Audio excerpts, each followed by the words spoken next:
that means we're live! Ladies and gentlemen, I'm the one and only DJ Storms, and I would like to welcome each and every single one of you back here to the channel on YouTube.com. As of course, you already know who I am, Mr. Controversy, and the operator of the best damn Twitter handle,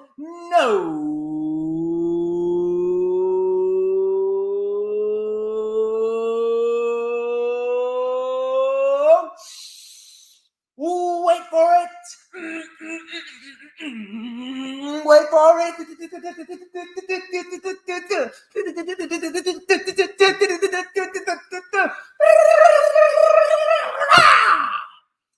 To mankind. And this is the official Lightning Flash update for Saturday. That is right. As always, Saturday, May 14th, 2022. That's the smell of excellence right there, as it usually is when I am live on YouTube. You got a lot to talk about.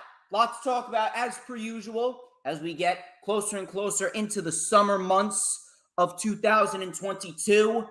We got Double or Nothing at the end of the month. The Owen Hart Cup tournament has begun. We got Forbidden Door.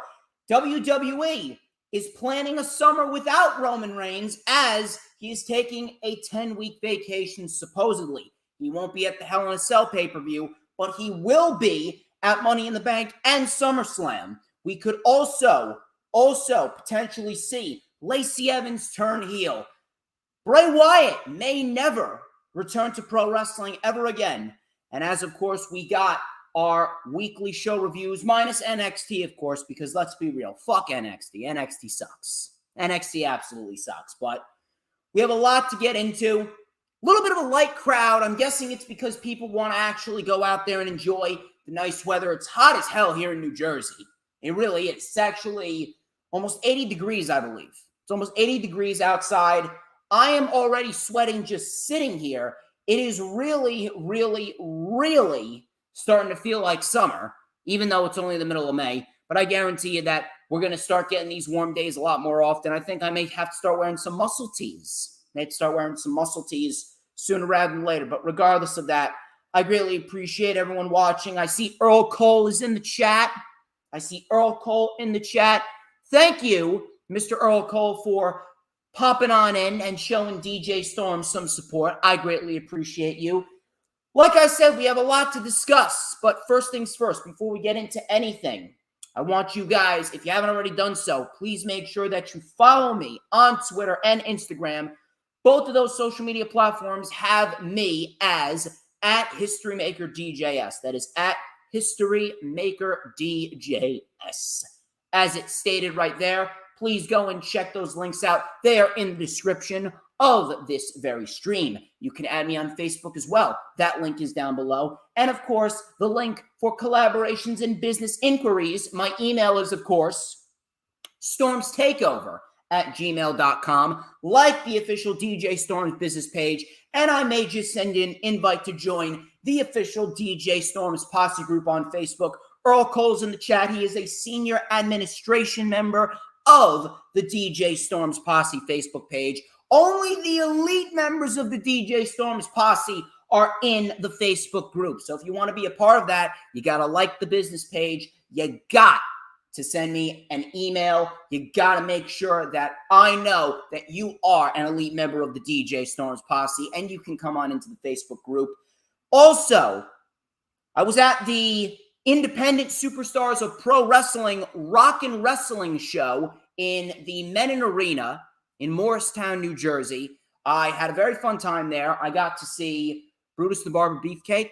I got to meet him. I got an autograph from him. I got a picture with Mark Henry. Mark Henry, he's doing phenomenal work in All Elite Wrestling. I'm very happy that I got to meet Mark Henry. He's a very nice guy in his own right. Crowbar and Rhett Titus. They had the match of the night at the show for damn sure. Crowbar, it seems like every single time I watch Crowbar, he's always getting better with age. He really is. He's always getting better with age. And Rhett Titus is no slouch either. I was not familiar with Rhett Titus. I didn't know anything about Rhett Titus, but Rhett Titus, I wanted to see what he could do because I remember him competing at the Ring of Honor Super Show. He was the Ring of Honor World Television Champion. He lost to Minoru Suzuki in about 5 minutes, and then Minoru Suzuki dropped it to Samoa Joe, who is now the current champion. I wanted to see what he could do. I wanted to see what Rhett Titus could do, and he damn sure impressed me. He's a very good professional wrestler. He's got a certain level of intensity about him. He's not afraid to go out there and get his hands dirty. He's not afraid to take bumps. So Rhett Titus, he gets 2 thumbs up for me. He's a damn good professional wrestler. I posted a vlog for that. That vlog is, of course, in the description. The link is in the description, as well as all the links to all my social media platforms.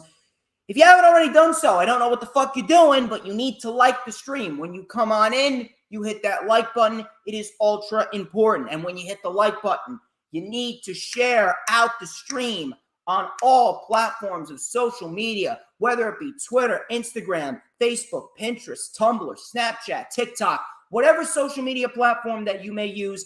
You need to make sure that you share out the stream, because that way more and more people understand that I am live on YouTube.com. Everybody wants a little DJ Storms in their life. Whether they want to admit it or not, they need a little DJ Storms in their life. So if you have any social media platforms, share out the stream on all those platforms and let them know that DJ Storms is live and we talk in pro wrestling. As per usual, every single Saturday at 1 p.m. Eastern Time.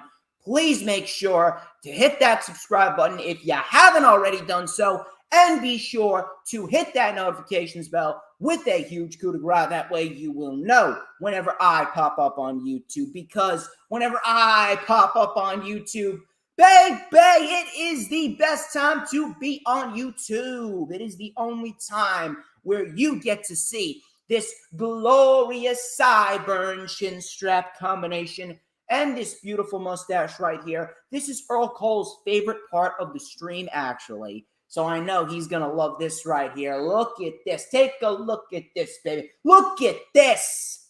You know what this means? We're going to light it up here on the channel with a little and a dash of and a whole lot of because like Campbell's soup, I'm so good. Oh, by the way, I will be returning to the Wrestling Experience towards the end of the month. I will be guest starring on the May 26th edition of the Wrestling Experience. And if I'm not mistaken, I do believe, Earl, that we will be previewing and predicting Double or Nothing. And if that's the case, I am damn sure down for that. Of course, we got a busy week, I believe. Busy week starting on Double or Nothing weekend. Very busy week. We got 3 pay-per-views in the span of a week. We got NXT In Your House, which was just confirmed for June 4th, 2022. And then the day after that, we got Hell in a Cell. And then we got Double or Nothing a week before that. 3 pay-per-views, all within the span of about 7 to 8 days. So I'm going to be busy. I'm going to have to upload and stream a lot. I'm telling you, I may have to do 3 rundowns. I may have to do some rewinds as well. I have a feeling I'll be off for Memorial Day. So I'm thinking about doing a Double or Nothing rewind. And I think I may take some personal time on June 6th. Maybe I'll do a rewind for Hell in a Cell. Who knows? We'll see what I can do there. But regardless of that, I greatly appreciate every single one of you coming on in and watching the stream. I know Dee Dee, she just joined. We have a lot to talk about, so we're not going to waste any more time. We're going to get straight into the festivities here. Let's talk about Lacey Evans. I know no one wants to talk about Lacey Evans, but we're going to have to at this rate. Because according to PW Insider, Lacey Evans has been moved to Monday Night Raw, and despite the babyface sympathy packages that they have been highlighting her in, she is said to be moving forward as a heel. Now, I don't know why they did this. I'm not sure what was the motive behind it, but anything that is being done with Lacey Evans, it is clearly not clicking. I don't know what it was, but this sob story that they were trying to push forward with Lacey Evans, it just was not clicking. And it's quite apparent that it wasn't clicking because the crowd, when she came out on SmackDown, they did not give a single fuck about her. They really didn't. A very, very tame reaction. Very, very tame reaction. They did not really seem to care about Lacey Evans at all.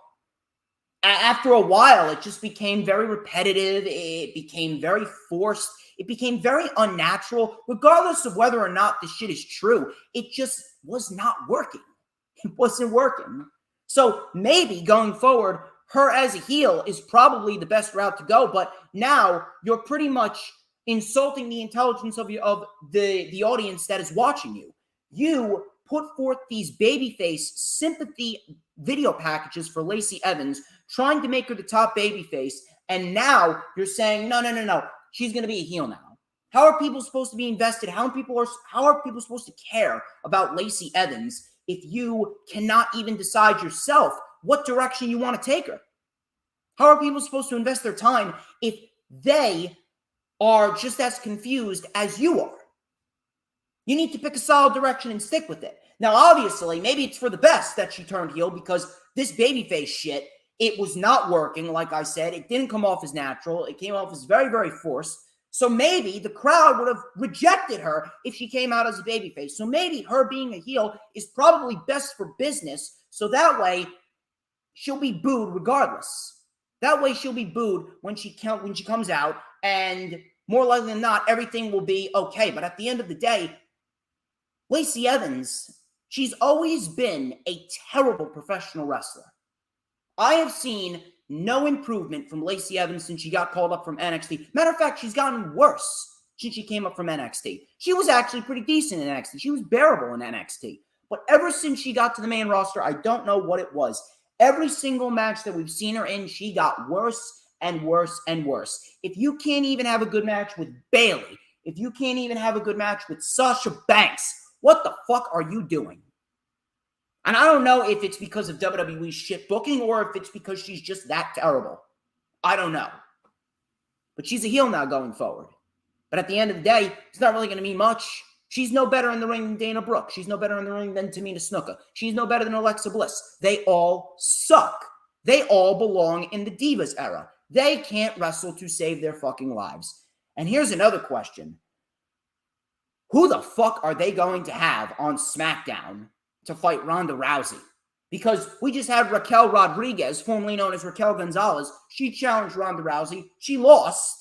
If Bayley comes back, so we got Bayley, and then maybe Sasha Banks and Naomi. But after that, that's only going to take Ronda maybe to the fall, maybe to Survivor Series. What are you going to do with Ronda Rousey going forward? Clearly, because Ronda Rousey's not losing that title anytime soon. Now, I do have some news on Ronda Rousey and where she could potentially go now that she's the SmackDown Women's Champion. We'll talk about that in a little bit. But as far as Lacey Evans goes, you're moving all these individuals over to Monday Night Raw, and Bianca seems like she has plenty of people to feud with. Sonya Deville, Alexa Bliss has just returned. Lacey Evans is now on Raw. You got Becky, you got Asuka. I don't know. Are they going to bring up any more individuals from NXT? I don't know. Do they bring up Io Shirai? God forbid.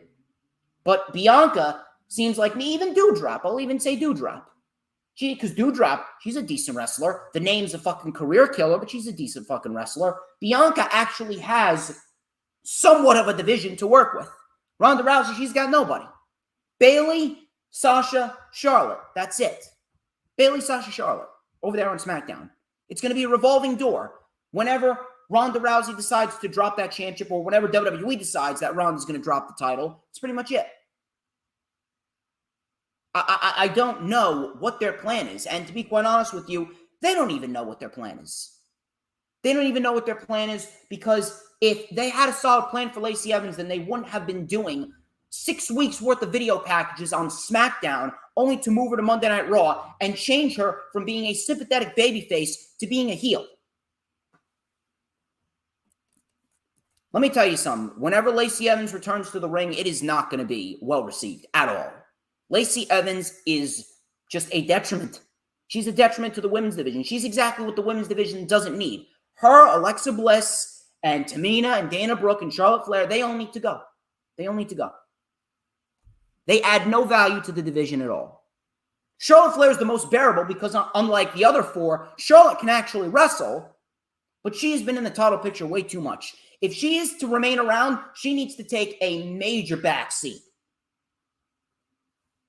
No one gives a fuck about Lacey Evans, and nobody will. I'll tell you about a woman who's actually a valuable asset to any women's division on the planet, Mia Yim. According to Fightful Select, Mia Yim has actually signed with Impact Wrestling. She made her debut at the Impact Wrestling Under Siege special event last Saturday. I was at the ISPW event. I did not get to watch it, but I think I may go back and rewatch it. I think I may go back and see what the Under Siege event was all about. Supposedly, it was a pretty decent show. From what I heard, we had a great match with Tomohiro Ishii and Josh Alexander in the main event of the show. So maybe I'll go back and rewatch it, see what happens over there.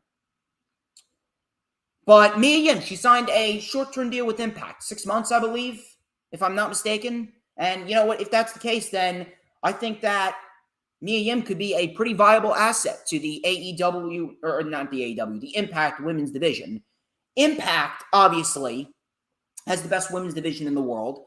The Inspiration, the Iconics, those individuals, you know, the individuals that no one fucking likes outside of these idiotic stands, the Inspiration recently just left Impact Wrestling. They left professional wrestling in general. So if you're losing the Inspiration and you're gaining Mia Yim, I'd say that is a major, major, major positive because the Inspiration actually brought the Impact Women's Division down. With Mia Yim a part of the Impact Women's Division, that's really going to make Impact Wrestling live up to the expectation that everyone has regarding their women's division. This is a great thing. It's a very great thing. And if it's a short-term deal, you know for a fact that we're going to see Mia Yim over in AEW at some point. If Keith Lee's in AEW, you know for a fact they're going to go after Mia Yim. Mia Yim will be in AEW sooner rather than later. Plus, on top of that, Impact and AEW, they still have somewhat of a decent relationship. We've seen a few Impact stars on AEW Dynamite, AEW Rampage, AEW Dark Elevation in the last couple of weeks. So maybe the relationship isn't strained. Maybe they just decided to end the constant appearance from Impact Wrestling on AEW and AEW to Impact, vice versa. Maybe they just decided to cease that for the time being because it really just wasn't going anywhere. But they'll still allow them to use their superstars from time to time. It's not the worst thing in the world. So maybe we will see Mia Yim on AEW television someday in the future. But for now, she is an Impact Wrestling superstar for life. Or at least for the next 6 months. Her life in the next 6 months, at least. But I think that she's going to be a very viable asset to the Impact Wrestling Women's Division. It's going to be a great thing to see her getting back to doing what she does best, going in there and wrestling. I think her versus a Deonna Purrazzo, her versus a Rosemary, a Jordan Grace would be great as well.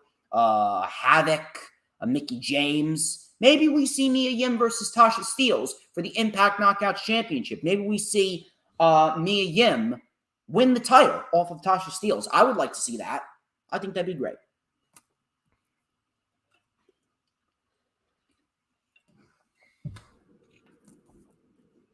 Bray Wyatt.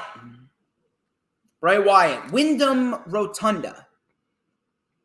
He has been very quiet as of lately. We are coming up on 1 year since WWE decided to release him, and I believe he's only made one wrestling appearance. I think it was at a WrestleCon a couple months back. It really wasn't much of anything. He just came there to sign some autographs, and that was it. Wasn't really much of anything, but Bray Wyatt, he's been very quiet as of lately. He hasn't really been in the news, and he's just been living his life outside of pro wrestling. Really hasn't been much.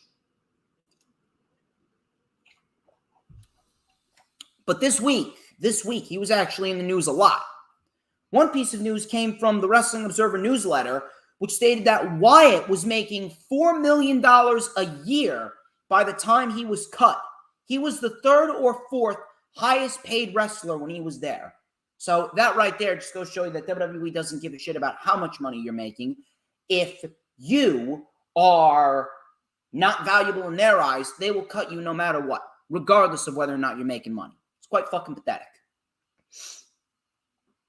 However, the big report that surfaced was a report discussing the comments from Bray Wyatt's friends and family. They discussed that they wouldn't be surprised if Bray Wyatt never wrestles again. Same goes for his brother, Bo Dallas. If you don't know where Bo Dallas is, he is currently operating a real estate business with Liv Morgan. I don't know how the fuck Bo Dallas scored Liv Morgan. I don't know how the fuck Bray Wyatt scored JoJo Offerman.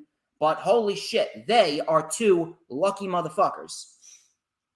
Now, Bray Wyatt's friends and family didn't completely rule out a return altogether, but said something along the lines of, there are a lot of options in front of him. Wyndham Rotunda, a.k.a. Bray Wyatt, recently became engaged to JoJo Offerman, whom he has 2 children with. Rumor going around that Bray Wyatt may never return to pro wrestling ever again. If I'm going to be quite honest with you, and I'm going to give this to you straight, I don't even blame him. I honest to God don't even blame him. And what his family said, there are a lot of options for Bray Wyatt right now. Bray Wyatt is a guy who is so creative and so multi-talented that he could make a dent in whatever profession he decides to go into. Bray Wyatt is so creative and so talented, he could make millions off of whatever the fuck he does, because that's how good he is. He's branching off into the movie business, being a creative horror movie writer, something like that. He could very well branch off into the real estate business, just like his brother, Bo Dallas. There's a lot of things that he can do. He doesn't necessarily have to return for pro wrestling, so I get that. Maybe Bray Wyatt just wants to relax. It was reported that Bray Wyatt is very, very smart with his money. He's not a guy that's just going to blow away all his money on bullshit. He's not that type of guy, and that's the type of guy that I can respect. Bray Wyatt is a very smart man. He's a very creative man, and that right there, those are the 2 best things that an individual could have: intelligence and creativity. Maybe Bray Wyatt just wants to relax right now. Maybe he just wants to relax. He recently just became engaged. Maybe he just wants to relax with his fiance, soon-to-be wife, and his children, because he hasn't had the chance to in God knows how long, because he has been doing legitimately every other thing but the kitchen sink. He's been throwing everything but the kitchen sink at him, and he probably just wants to relax. He wants to relax. He wants to spend time with his family because he was on the road. He was away from his family for so long. Maybe he just wants to enjoy his time away for now. And then maybe when he's ready, he will come back. However, what I think that this is, what this is coming off as, to me at least, and I know some people have to be thinking about this. It can't just be me. This feels like another CM Punk scenario. Honest to God, it does. CM Punk, we all know what happened with CM Punk. CM Punk was mistreated. CM Punk was treated like a piece of garbage. He was looked at as nothing more than a money-making mark employed by Vince McMahon that had a bunch of tattoos and could talk on the stick. That's all Punk was to the WWE. They never valued CM Punk. So much so that he fucking walked out because he was sick and tired of the fucking bullshit that WWE was giving him. And on top of that, he went through that huge lawsuit with the WWE doctor, and he had that staph infection. He was given Z-Pack after Z-Pack after Z-Pack. That shit right there made him feel worthless. That shit right there made him lose trust in the professional wrestling business as a whole, because he knew that no one valued him, in WWE at least, and that spiraled and festered and turned into a mentality of, why am I going to give my time back to pro wrestling if the people that own the biggest pro wrestling promotion in the world are not going to give back to me? CM Punk is a guy that is very difficult to get in bed with, figuratively speaking. You know what I mean by that. Punk even said it. I'm not a guy that's just going to jump into bed with anyone. I need to get to know them. I really need to see if they are worth my time, if they are worth giving my trust to. That's the same situation with Bray Wyatt. Bray Wyatt is in the same position that Punk was. Bray Wyatt was mistreated. Bray Wyatt was treated like a piece of garbage. He was underutilized, and every single fucking time, Bray Wyatt had the whole world in his hands, no pun intended, But whenever he had the whole world in his hands, WWE crushed it. WWE crushed his world. They crushed his hopes and dreams. Why? Because they did not want him to go beyond a certain point. Bray Wyatt had the potential to become the biggest larger-than-life character in professional wrestling history since the days of The Undertaker, and they squandered him time and time and time again. They had him come on in. He lost to Cena. Then they placed him in feuds with Jericho and Roman Reigns and Dean Ambrose and Ryback. And then he got drafted to SmackDown. They paired him with Orton. He won the WWE title, and he was back on top of the world again, and they had him lose the title within 2 months. Then they put him on Raw. They teamed him up with Matt Hardy, and that didn't go anywhere. He brought himself back. He reinvented himself as The Fiend, and they destroyed The Fiend character by wasting away a Hell in a Cell match and having a Hell in a Cell match with Rollins end in a DQ, and then Goldberg fucking destroyed him. Goldberg buried Bray Wyatt, and Bray Wyatt was never the same since then. Time and time again, Bray Wyatt was buried. Bray Wyatt was underutilized. Bray Wyatt was destroyed. This man is in the same position that Punk was. He feels defeated. He has trust issues. He is a guy that's not going to put his faith and trust into anyone because WWE absolutely destroyed it. This is what WWE wants. This is exactly what WWE wants. I don't even think anyone realizes how dangerous WWE really is and how pathetic and disgusting and appalling the people running the company really are. They want to brainwash you and completely destroy your passion for professional wrestling until you don't want to do it anymore or you're just content with a paycheck. That's why Rollins defends the company day in and day out. Rollins is content with a paycheck. Bray Wyatt had his passion destroyed, and he doesn't want to have anything to do with pro wrestling anymore. That could be the scenario. And to be quite honest, I do not blame him. Why would I be so quick to put my faith and trust in anyone? It doesn't matter who they are, whether it be Impact, New Japan, AEW. It doesn't matter. It doesn't matter. It's all about how you are treated. And maybe he'll be treated better in AEW. He will be treated better in AEW, but maybe he doesn't see it that way right now simply because of the fact that he was just treated like a piece of garbage. He was treated like a piece of shit. He was destroyed. They destroyed Bray Wyatt. They fucking ruined his career. So at the end of the day, Bray Wyatt is in a position where he is afraid. He is afraid to put his faith and trust in anyone because he does not want another scenario like what happened with WWE. And it's fucking disgusting. It really is fucking disgusting. Every single fucking time, he had the whole world in his hands. Every single time, Bray Wyatt had everything going for him. Everything was perfect. WWE destroyed everything that Bray Wyatt built up in the time that he built it up. They destroyed him. I don't really know what else to say. They ruined Bray Wyatt. So I do not blame Bray Wyatt one fucking bit. I don't. Matter of fact, I was talking to my dad not that long ago. We were actually discussing the scenario and the comparisons between Punk and Wyatt. We actually concluded that Bray Wyatt, his situation was actually worse than Punk. At least Punk actually had an opportunity to establish himself and establish a fucking career. He actually established a damn good fucking resume in WWE. ECW champion, IC champion, World Tag Team champion, 3-time World Heavyweight champion, 2-time Money in the Bank ladder match winner, 5-time overall world champion, held the WWE title for 434 days. Punk actually had a resume. Wyatt, every single time he was given a championship, his title reign was cut short. They booked him like shit, and no one remembers it. No one fucking remembers any fucking title reign that Bray Wyatt ever had. And it fucking sucks. It really does. I don't blame Bray Wyatt one bit for not wanting to come back to professional wrestling right now. Do I believe he will? Possibly. Do I think it's going to be as long of a wait as CM Punk? No, I don't. But if he doesn't want to return to pro wrestling ever again, at this rate, I am completely okay with that. As long as he is happy. After everything that he went through, his happiness is his most important thing. On top of that, I know you want him in AEW. Trust me, I know. You want him in AEW, but at this rate, AEW doesn't need him.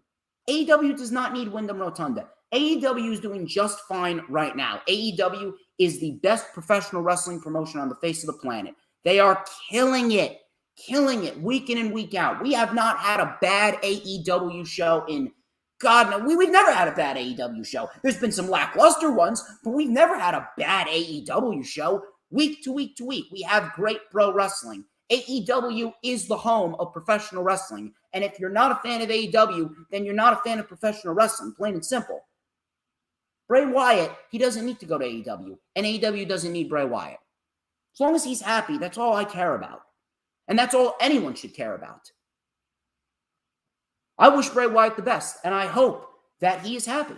I really do. Let him enjoy his time.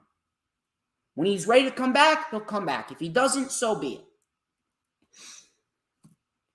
One guy that many people are talking about not coming back to AEW after his contract is over, which I find fucking ridiculous, it's MJF. MJF has grown frustrated with his current contract situation. He is currently leaning towards not re-signing with AEW as things stand. This is according to Sean Ross Sapp of Fightful Select. I'm going to tell you this right now. Bullshit. This is bullshit. MJF, I want you guys to think about this for a minute. When has MJF ever let anyone in? When has anyone ever let anything regarding MJF slip out? When? MJF is someone that keeps everything that he does very close to the chest. MJF is a guy that lives the gimmick week in and week out. We never see MJF out of character. Never. And if he is among friends, family, or he's among Tony Khan backstage. MJF is an individual who keeps everything silent about his personal life. Even his own parents are in on this gimmick that he's portraying. We saw, what was it? His mother, Nina Friedman, I believe it was. His mother's Nina. We saw Nina Friedman in the crowd at Long Island with a fucking sign that said, MJF didn't even wish me a happy Mother's Day. Everyone is in on the MJF persona. Everybody. There's not one single individual that has revealed anything about MJF. There is no videos of MJF breaking character. MJF is stone cold prick 24/7. Outside of when the camera's not rolling. MJF has kept everything close to the chest. So do you honestly believe that MJF wouldn't be re-signing with AEW? He wants you to think that. This is MJF playing the game. This is MJF doing what MJF does best, getting people talking. This is what MJF wants. MJF wants everyone talking about him, because that way more and more people will watch AEW for MJF, more so already. And on top of that, they have a story being played out with Punk winning the World Championship, and then maybe at Full Gear, maybe at Revolution, after Punk has had a solid world title reign, we are going to get Punk versus MJF for the World Championship. And MJF is going to beat CM Punk for the World Championship. MJF is going to win the world title from Punk. There's no chance in fucking hell that MJF is not going to be a world champion. MJF is there to win the world title and help get other people over. MJF is doing what we've seen MJF do all the time. MJF is just paying his dues right now.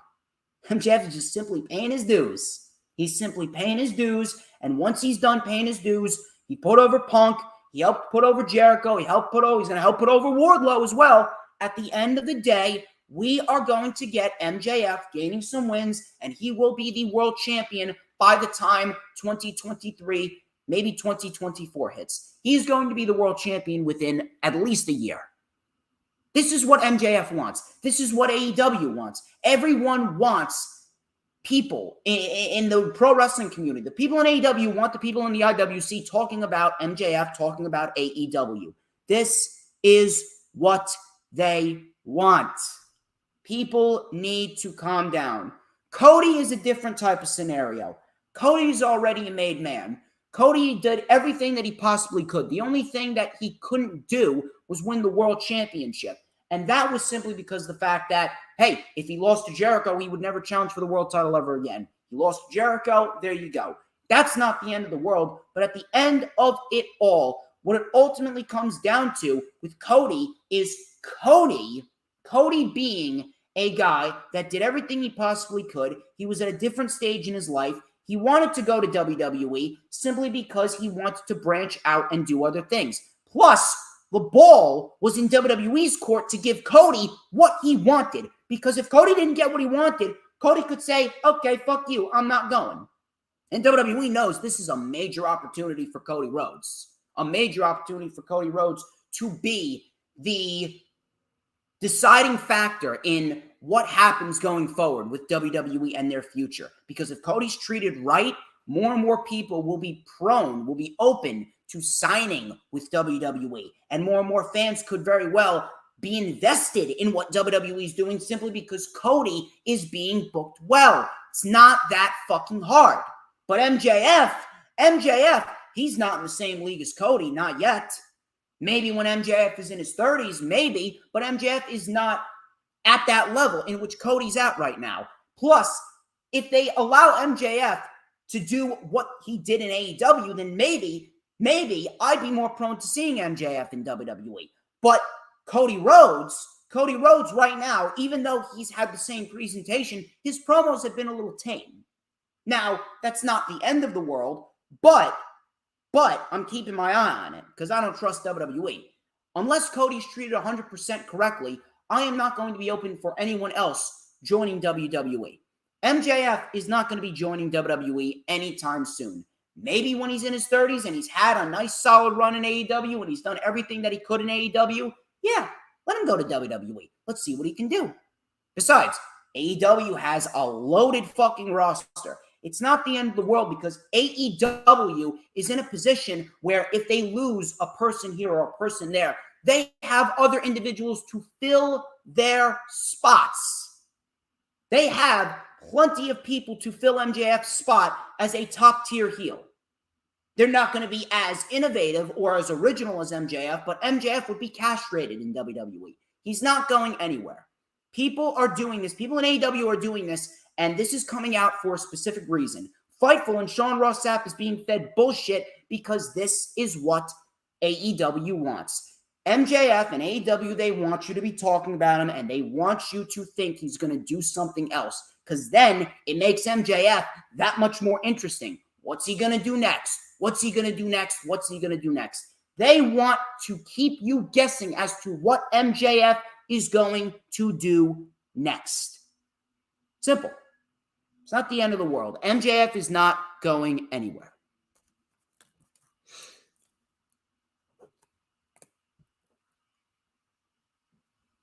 Rumors were actually set ablaze after AEW Dynamite went off the air about Kota Ibushi. Kota Ibushi, as you know, has been recovering from a neck injury.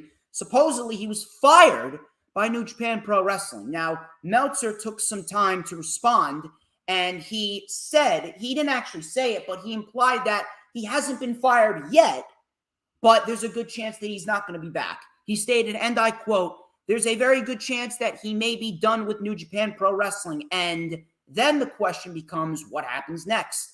And that becomes a very tricky question, too, because some people will say AEW, but he really doesn't want to move from Japan, end quote.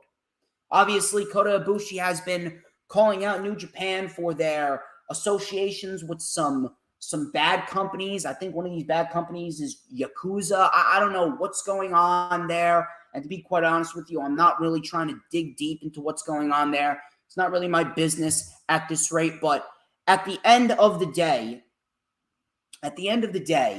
when it comes to Kota Ibushi, I do believe that he'll be in AEW. He'll probably be in New Japan once again. It all depends. It all depends on where his mindset is at. Now, maybe he doesn't want to move from Japan, but maybe he may have no choice. If he does not want to work for New Japan anymore, the best option would be AEW.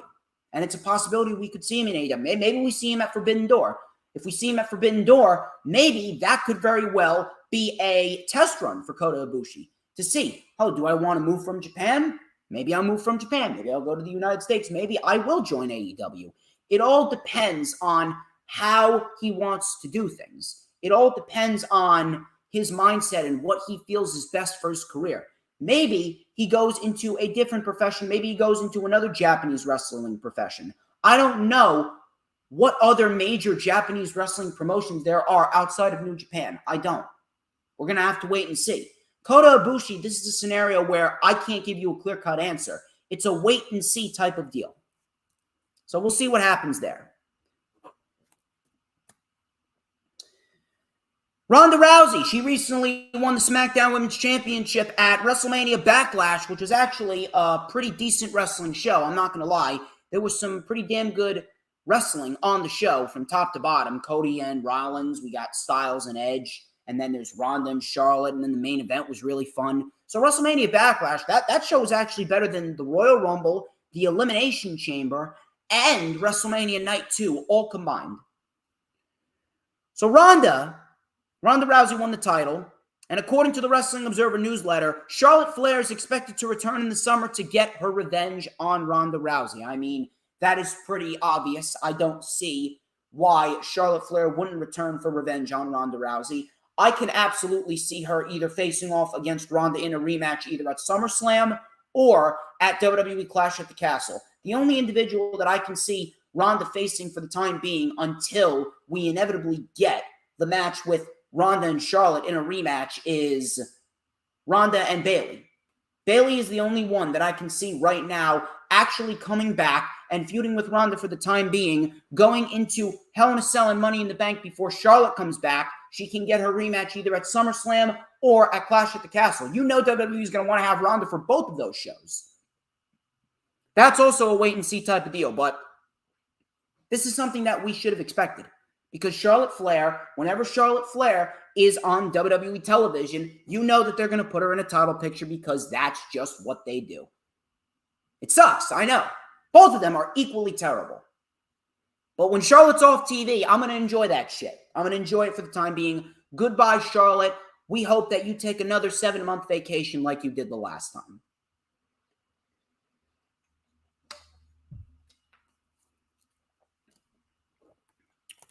Wrestling Observer Newsletter, another big report. Wrestling Observer Newsletter reported that there is at least talk of Dominic and Rey Mysterio not being put together going forward. Rey Mysterio is currently out as he is finishing up stem cell treatment for an undisclosed injury. Now, I don't know why this is even a thought. I don't know why this is a thought because at the end of the day, Rey and Dominic Mysterio, they're better together than they are separately. Dominic is not ready to branch off into a singles role yet. Maybe if he was in NXT, he would be. But he's not ready now simply because of the fact that there hasn't been any emotional attachment, emotional investment from the crowd to Dominic Mysterio. The emotional investment is with Rey and Dominic together as a father and son tag team. And I feel as though they kind of got gypped out of their SmackDown Tag Team title reign. If anything, I would keep them as a unit. I would put them on Monday Night Raw, keep them on Raw. I would actually have them take the titles off of RK Bro because I don't necessarily see the titles being unified. Let's be real. They'll probably say title unification, but they'll have Roman Reigns. They'll have the Usos carry around both titles. Maybe RK Bro carry around both titles like Roman Reigns. They're going to carry around 2 titles, and it's not going to be 1 title. So it's not going to be a unification match. Let's be real. But I would keep them together. I don't know why this is even a talk. Dominic and Rey, they are not ready to be broken up. Dominic is not ready for a singles run. Rey needs to be a mentor and a tag team partner to his son for the time being. They are not ready to split up yet. If they do, it's going to be a big mistake. Dominic Mysterio is going to die a miserable death. Unless he's down in NXT. Roman Reigns. This is a big one. Roman Reigns, he was the biggest topic in the news all week. About a week ago, a little bit over a week ago, he actually broke character at a house show here in New Jersey, in Trenton, New Jersey, the capital of New Jersey, to be specific. He discussed, while he broke character on the microphone, that he doesn't know if he'll be back in Trenton again as he is entering, quote unquote, a new phase in his life. News broke from various sources, including Fightful Select, PW Insider, and the Wrestling Observer newsletter, that Roman Reigns has signed a new contract, allowing him to work less dates, including working less house shows. PW Insider reported that Roman Reigns is only advertised for the Money in the Bank and the SummerSlam pay-per-view specials. Those are the two shows that are happening in stadiums outside of the Clash at the Castle show. These two dates are the only dates that Roman is advertised for following June 19th. He is not advertised for any WWE TV tapings or house shows. This has created worry that we will not have a world champion on the show. Roman Reigns was also removed. He was removed from the Hell in a Cell promotional poster and replaced with Cody Rhodes. Andrew Zarian kind of eased the tension on Roman Reigns by stating that he isn't set to miss any time. It's only a change to his contract, which doesn't require a smaller market house shows. Nevertheless, the change has sparked up major conversation as to what Roman Reigns' next move is.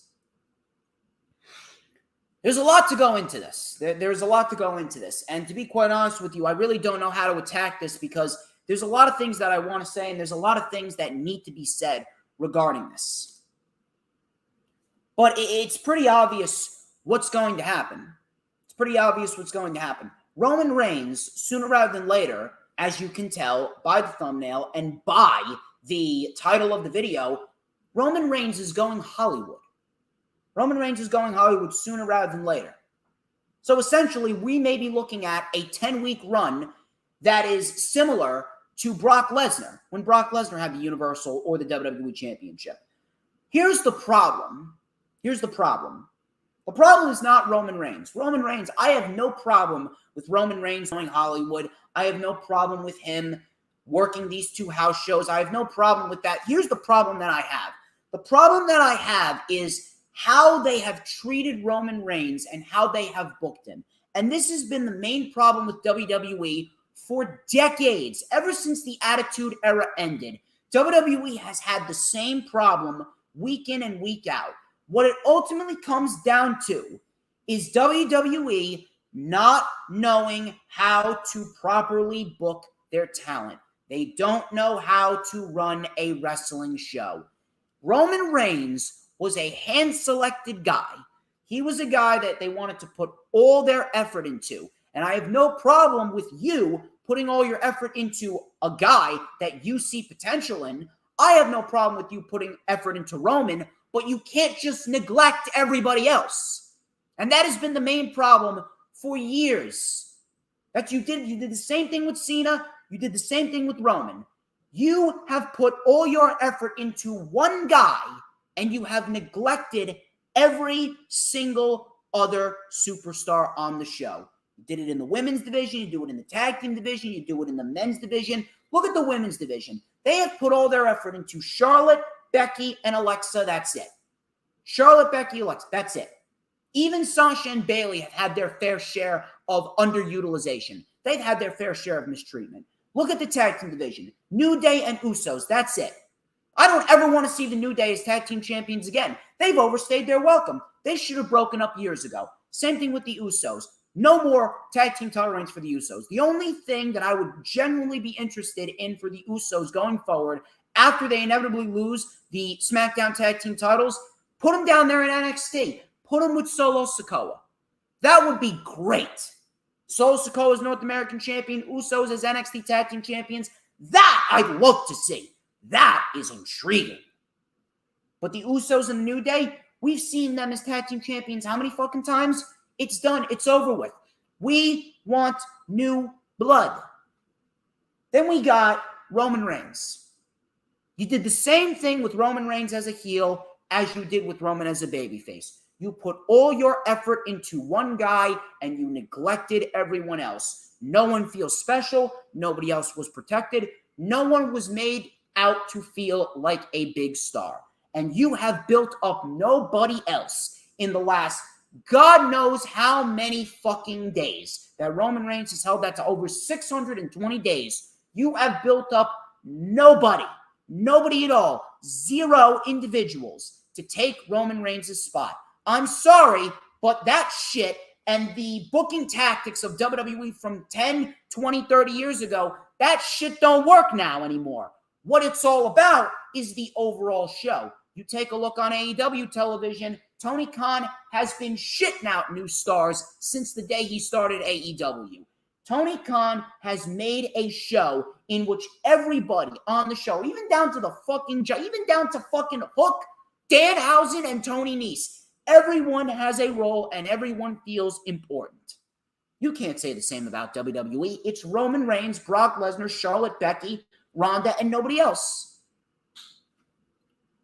Every single individual that you fed to Roman Reigns, every single individual was supposed to be better off coming out of their match with Roman Reigns, and they weren't. You threw them to the wayside, and you buried your entire roster, all to give Roman Reigns a singular spotlight and make Roman Reigns the top guy. Meanwhile, you have absolutely no one ready and willing to take that title off of him. The only individuals that could is Drew McIntyre and Cody Rhodes. Cody specifically because you have a major opportunity to make Cody Rhodes the guy and generate some legit interest back in the WWE product, because right now you got nothing.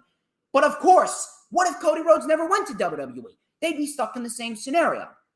What about Drew McIntyre? Do we need Drew McIntyre as the Universal Champion? No. Drew McIntyre is already a made man. But at the end of the day, who else is there? And on top of that, here's the biggest fucking kicker. The main problem that I have right now, you gave Roman Reigns 2 titles for nothing.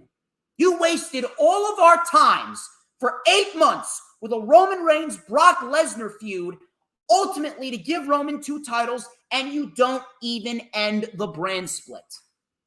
Why? What was the point of giving him 2 titles if you weren't going to end the Bro? What is the point of doing the Usos and RK Bro in a tag team title unification match if you weren't unifying the tag team titles? You were better off at WrestleMania doing 2 separate world title matches if you weren't going to unify the titles and end the brand split. So Roman Reigns is essentially going to lose 1 title to Cody Rhodes, and it looks like he's going to lose the other title to Drew McIntyre. Why did you even bother giving him 2 titles then? Everything that you did with Roman will ultimately be looked at as meaningless.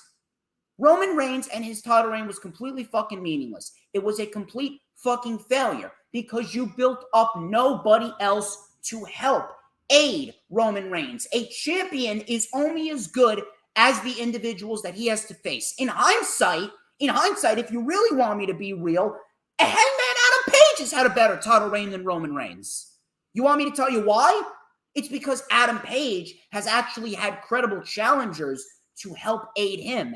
And those challengers are actually better off for it after being in the ring with Adam Page. Look at what happened with Bryan. Look what happened with Cole. Look at Dante Martin. Look at what's going to happen with CM Punk. Adam Page has had credible challengers that he's faced that weren't just thrown to the wayside afterwards and they wasted away doing nothing. Everyone in AEW has had a specific role to play. And the challengers that Adam Page has had has made his title reign great because they all had credibility. They all meant something. It was a different story every time. Everything flowed nicely and everything felt organic. Everything with Roman Reigns has just felt like we got to get Roman over, and everyone else, they don't mean jack shit. Roman Reigns would be the only individual that we would employ in the company if we had the option to. That is what WWE has told us based off of their booking with Roman Reigns. Can't do that shit. That shit don't work in 2022 anymore. Adam Page actually elevated people. Who has Roman Reigns elevated? Outside of the Usos, Roman Reigns hasn't elevated anybody. Nobody feels important after being in the ring with Roman. Some of them aren't even there anymore. Look at what happened with Cesaro. Goldberg gone. Lesnar's gone. He's on a vacation. What more do you want me to say? What more do you want me to say? And now Roman Reigns is going to miss 10 weeks.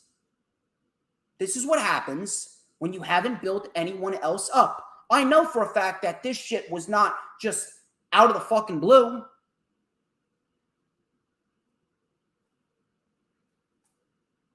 What else do you want me to say? Honestly, what else do you want me to say? There's really nothing to say. WWE fucked up, and at the end of the day, Roman Reigns and his title run will be looked at as a fucking failure. What are you going to do now after Roman Reigns inevitably takes this vacation and then he comes back, he does a couple of mini feuds here and there. He goes into the Rumble. The Rock comes in at the Rumble. They have a face-off. Roman and The Rock, they eliminate each other. And then we're off to the races towards Roman and The Rock at WrestleMania. And then after WrestleMania 39, Roman Reigns, goodbye. See you later, bye. I'll see you at the next Hollywood blockbuster with Dwayne Johnson. What's going to happen after that? Do you even have a solid plan as to who's going to win the Rumble? Who's going to take Roman's spot? Drew McIntyre, he's already a made man. We've already seen Drew McIntyre on top. We don't need to see someone like Cody Rhodes on top for the longest time. Cody Rhodes, he's not going to be wrestling until he's 50. He's not going to be wrestling all that much. Cody Rhodes, he's planning on retiring when he's 40. How old is he, 37? Who's the next guy? Braun Breaker ain't ready. If you push Braun Breaker too soon, you're going to have another Roman Reigns 2015 at the Royal Rumble incident. Who do you have that is ready, that the fans want to see in a position? You have had the opportunity to build up so many individuals. Keith Lee, Aleister Black, Andrade, all of these people that came from it. Karrion Kross, Gunther, Pete Dunne, Ricochet, all these individuals. What about Bray Wyatt himself? Dean Ambrose, Bryan when he was there. And every single time you did have the opportunity, you pushed them to the side, you buried them, or you fired them, you let them walk, all because you were too fucking stubborn.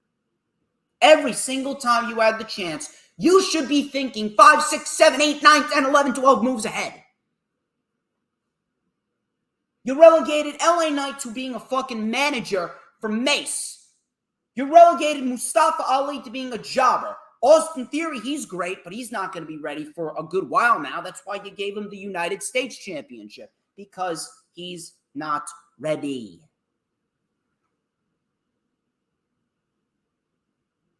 No one in NXT is going to be a major star outside of the 4 people or 5 people. Solo Sikoa, Carmelo Hayes, Grayson Waller, Tony Dean, and Braun Breaker. That's it. Those are the individuals that are going to go on to have great success in WWE from NXT. Everyone else, no, forget about it. WWE fucked up. WWE booked themselves into a corner. This is what happens when WWE relies on the same lame tactic that they've always relied on. Shit needs to fucking change. Shit needs to fucking change. We cannot keep on having the same process where WWE puts all their effort into one guy and neglects everyone else. You're going to come across this scenario more likely than not. Once Roman Reigns is gone, you need to find yourselves some new stars. And you can't book one guy and put all your effort into one guy. You need to build 5, 6, 7, 8, 9, 10, 11, 12 individuals that you can rely on. That's what AEW has. AEW has at least 20 or 30 guys that they can rely on. It's unfucking believable. And if Roman Reigns takes his vacation, it looks like they're going to have Roman lose 1 title at Money in the Bank and 1 title at SummerSlam. If I'm booking this, I'm having Roman lose the Universal title to McIntyre at Money in the Bank. Cody wins Money in the Bank, cashes in admirable babyface fashion on Roman at SummerSlam, straight up, RVD style, and Cody beats Roman for the WWE title at SummerSlam. That's what I'm doing. That's exactly what I would do.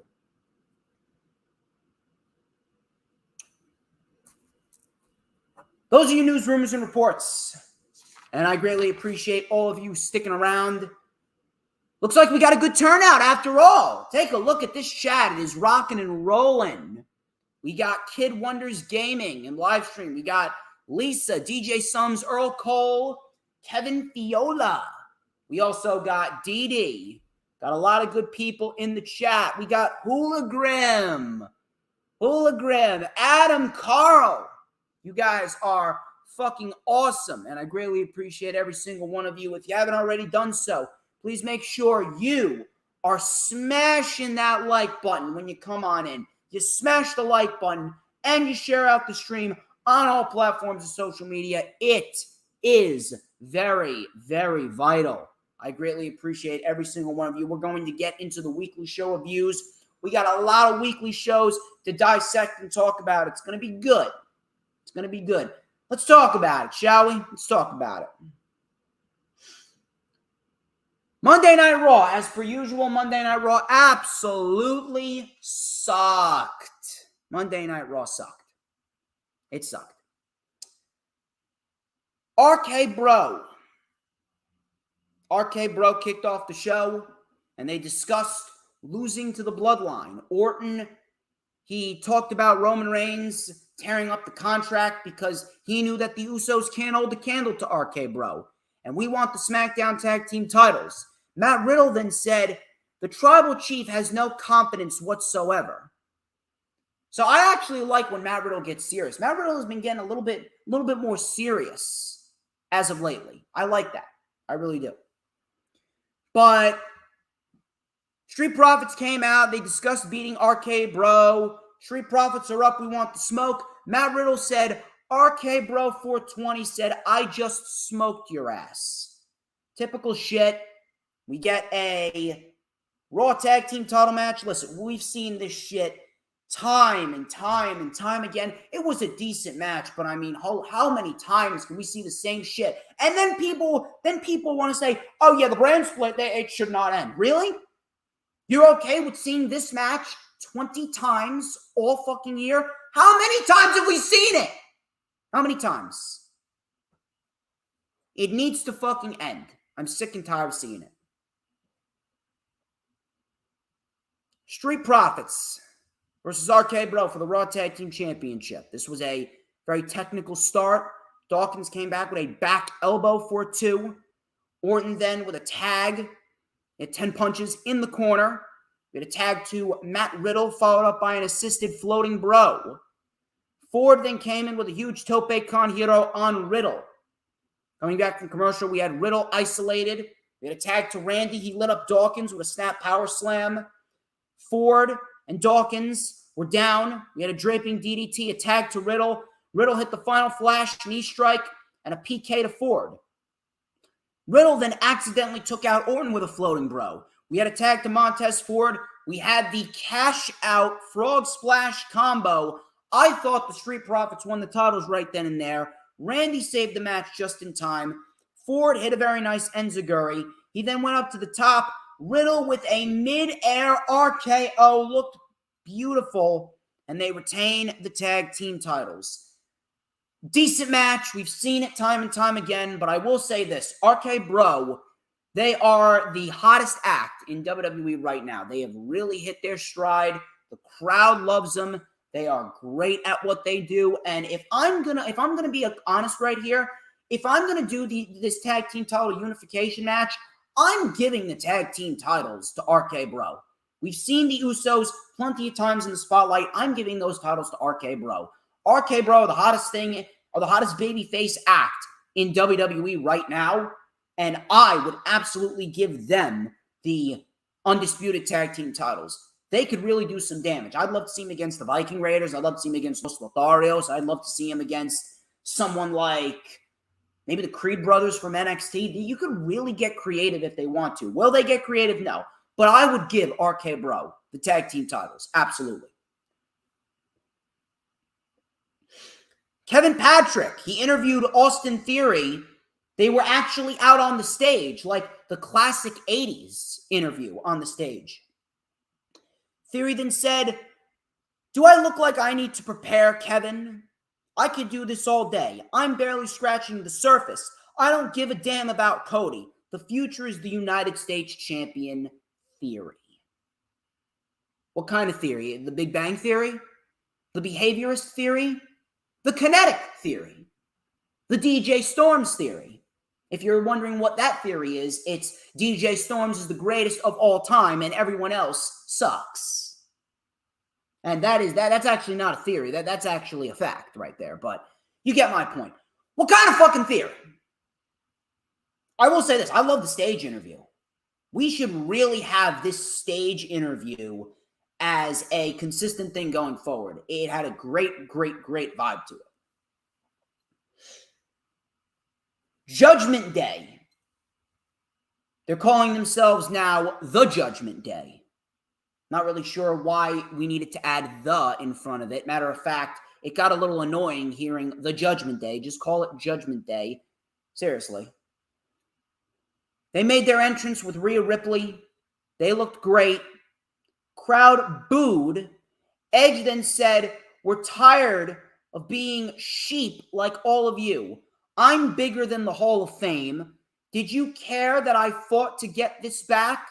You go home to your devices and tweet your stupid asinine comments." Great line there by Edge.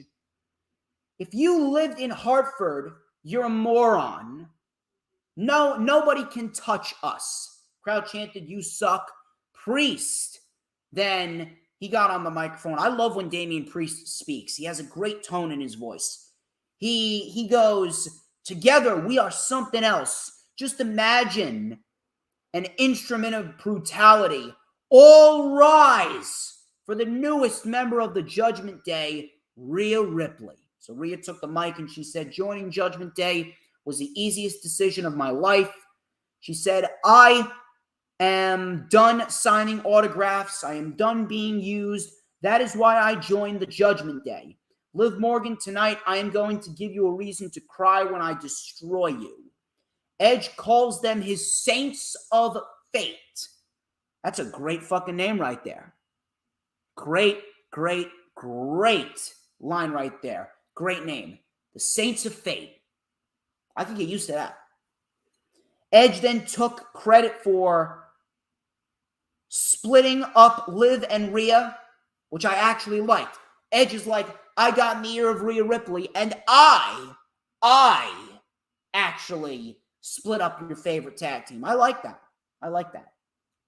He said he took Rhea and he saw a juggernaut. And he said, "My movement is not over, and we are looking for more." Who's it going to be? It's going to be Dominik Dijakovic? Is it going to be Mustafa Ali? Is it going to be Tommaso Ciampa? I don't know. But I like it. I like it. Liv Morgan then came out, and we get a match.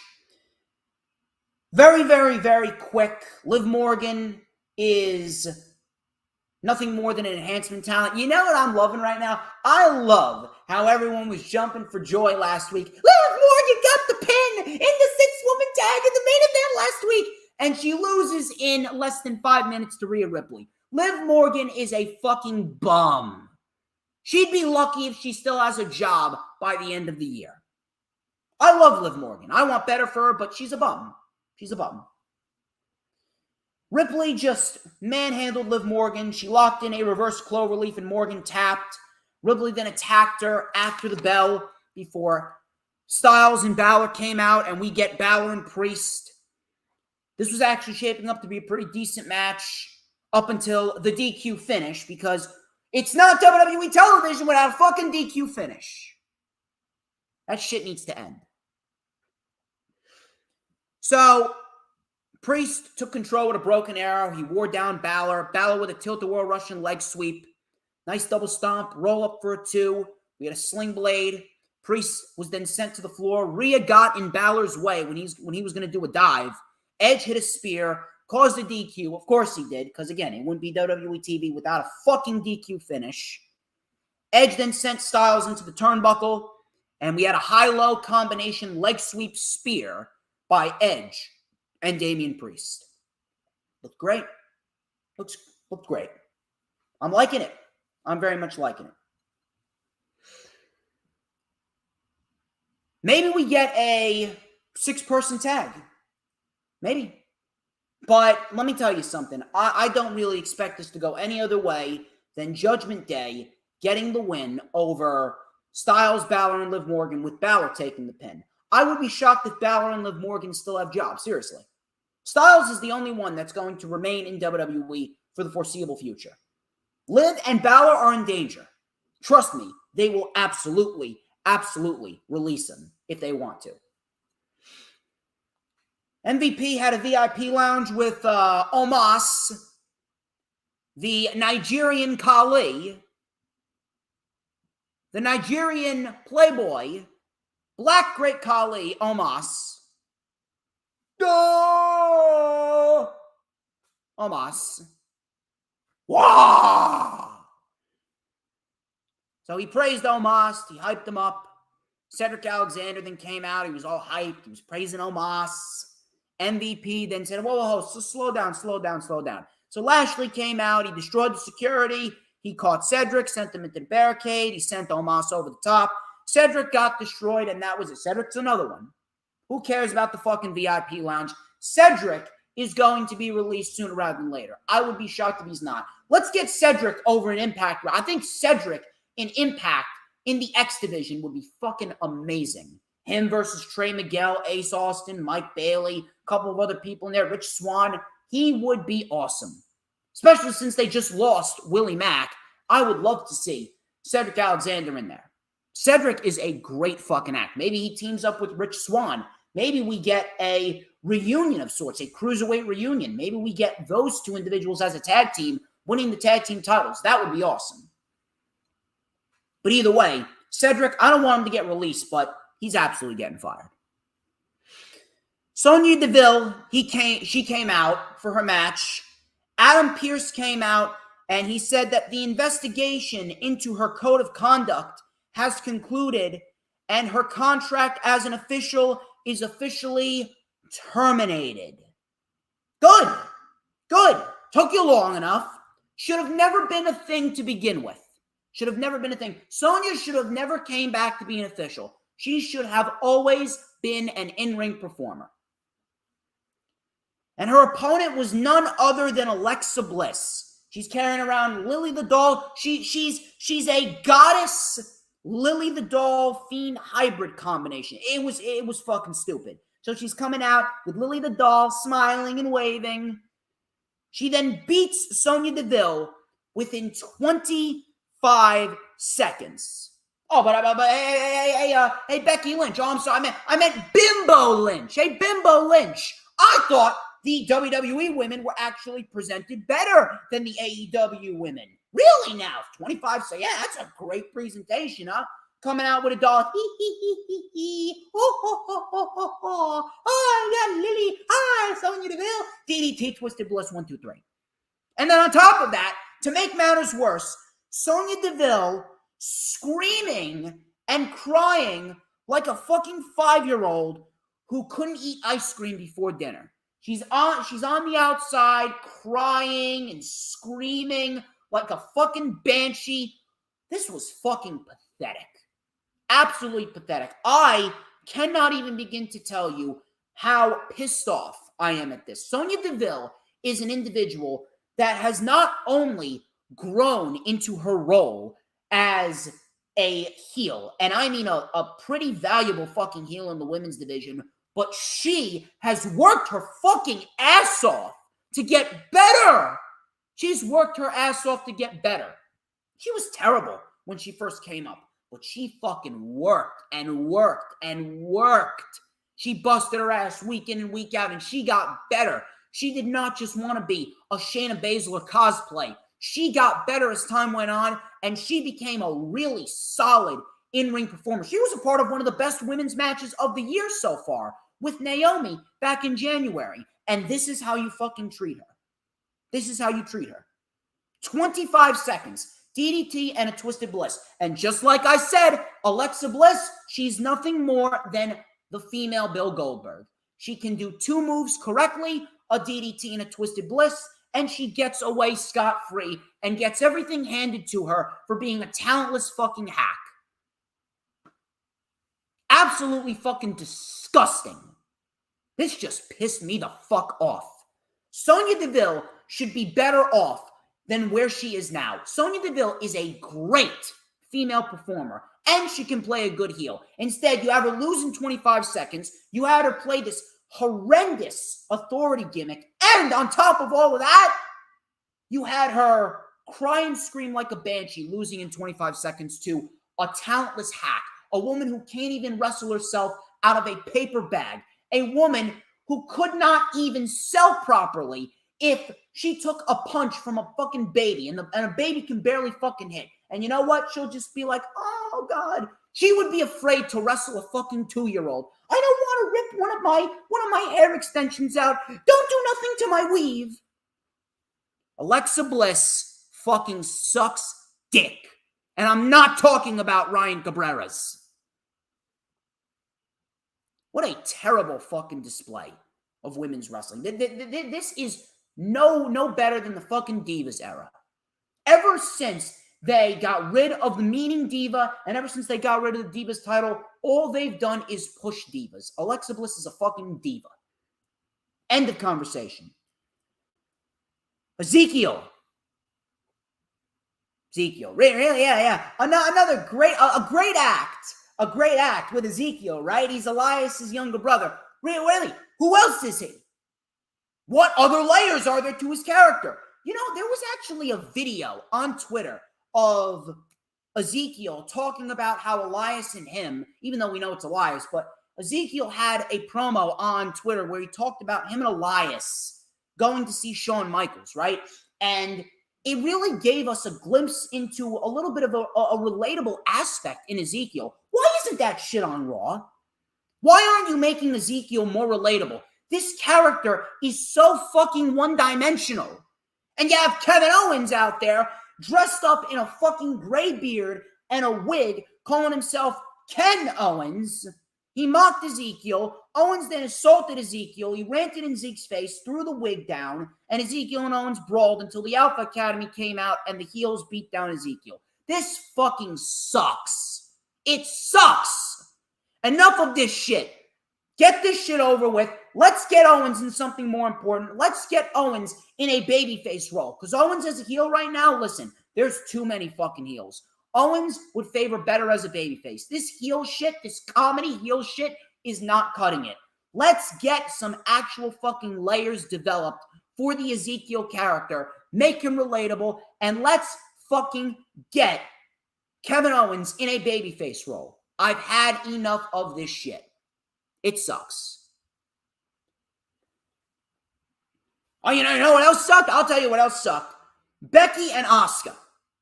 I don't know who the fuck produced this segment, but they need to be fucking fired immediately. You want to talk about budget cuts? Whoever produced this segment needs to be on the next set of budget cuts.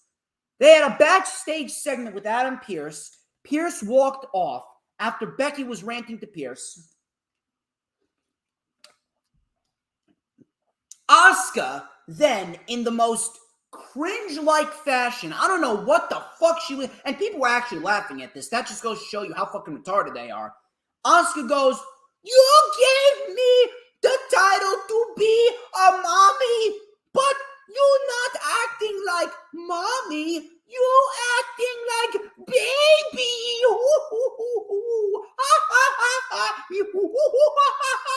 What the fuck was that? Who produced this shit? This undoubtedly, hands down, the worst fucking backstage segment of the entire year. I legit wanted to smash my head through a fucking window. What the fuck was this? What the fuck did you do to this woman? You have this woman out there acting like a schizophrenic retard. End this shit. I want the Asuka that we saw in NXT having match of the year candidates with Ember Moon, Mickie James, Bayley. That's the Asuka I want. That's the Asuka I want. Unfucking believable. Frank Loman versus Veer Mahan. Typical squash. Frank Loman actually cut a promo before the match saying he's got triplets. And the crowd actually chanted he has triplets. Cervical clutch and Veer Mahaan wins. Who cares? The Indian Ryback, Veer Mahaan, gets the win. Cody versus Austin Theory. United States Championship. This is another thing that I had a problem with. People were actually trying to justify this by saying, well, you know, at least Austin Theory, he's going to have a great match with Cody Rhodes. And Cody Rhodes, he's been winning matches. So he, by default, in your mind, he deserves a title opportunity because he's been winning matches. Sound like fucking Tigger from Winnie the Pooh. You guys remember that shit? Do you remember that? I was like 2-3 years old. Winnie the Pooh in the fucking 100-acre wood. There was this tiger character. His name was Tigger. T-I-G-G-R. That spells Tigger.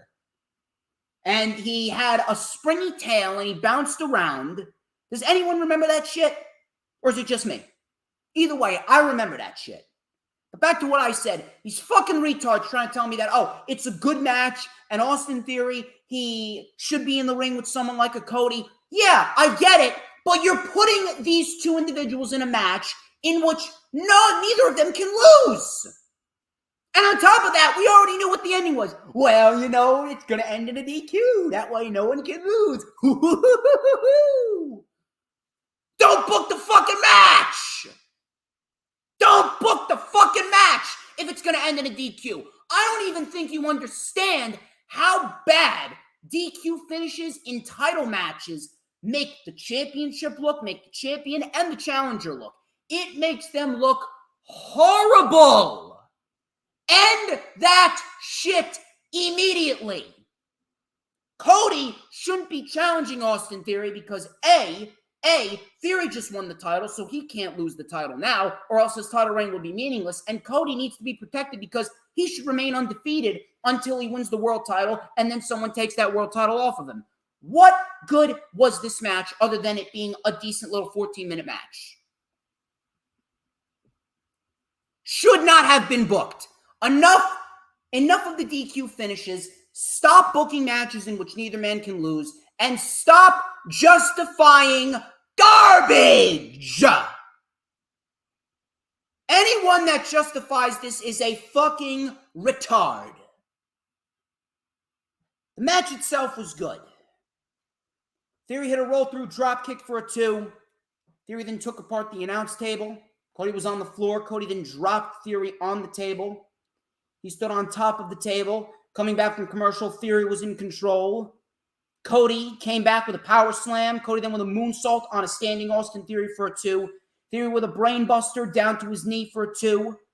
Disaster kick and a Cody cutter. And then all of a sudden, Seth Rollins came out, caused the DQ, just as we all expected.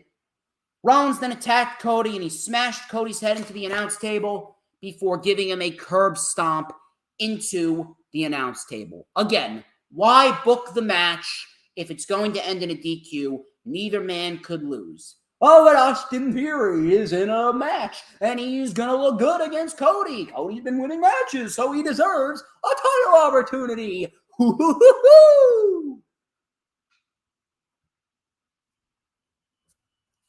Sasha Banks and Naomi. They took on Doudrop and Nikki Trash. Banks and Naomi win 4 minutes. Less than 4 minutes. Tommaso Ciampa and Mustafa Ali. Here's another one right here. Another one. People actually think that Mustafa Ali is going to favor well. He's going to favor well on Monday Night Raw right now, right? He's going to favor really well on Monday Night Raw.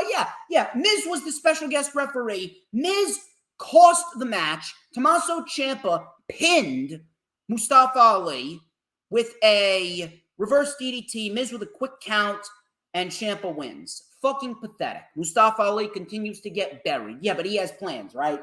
He's got plans, right? No, they're embarrassing Mustafa Ali en route to releasing him. Guarantee you. You know what I'm actually shocked about? I'm fucking shocked that Tommaso Ciampa has remained undefeated on the main roster for this long. Ciampa is 6-0 on the main roster. I don't know how. I don't know why, but holy shit. That's got to be a fucking record. Bobby Lashley and Omos in a steel cage match is set for next week. So the Almighty is locked in a steel cage with Wah! Becky Lynch came out in her shitty Lady Gaga attire. I live for the applause. She looks fucking retarded out there. Holy shit. Asuka versus Bianca Belair. What do you think happened? Becky Lynch caused a disqualification. She took out Bianca, and then she delivered a manhandle slam to Asuka, and that was it. She walked off. Monday Night Raw sucks. Monday Night Raw absolutely fucking sucks donkey balls. I can't stop doing that now. I can't stop doing a fucking Tigger impersonation. Hello, I'm Tigger.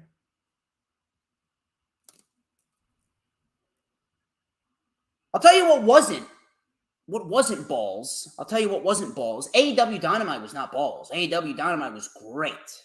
One of the best shows of the entire year thus far. Maybe one of the best episodes of Dynamite ever. The wrestling on this show was fucking amazing. And I love the stories that are being built. You know, Eric Bischoff, he's a fucking old fart who's no better than Vince McMahon himself, stuck in the Attitude Era, who's jealous that Tony Khan is going to do what he couldn't do. He's going to make AEW last long term, is Tony Khan. Eric Bischoff is a fucking moron. No one should pay him any attention. No, I'm not going to be talking about him and CM Punk and their back and forth. Punk was right. As much of a liberal retard CM Punk is, he was right about Eric Bischoff. Bischoff, do not give Bischoff any attention. Do not give Eric Trashoff any attention. Or, and a matter of fact, I got a better one. Do not give Eric Bitchoff any attention. Eric Bitchoff. That's his new name.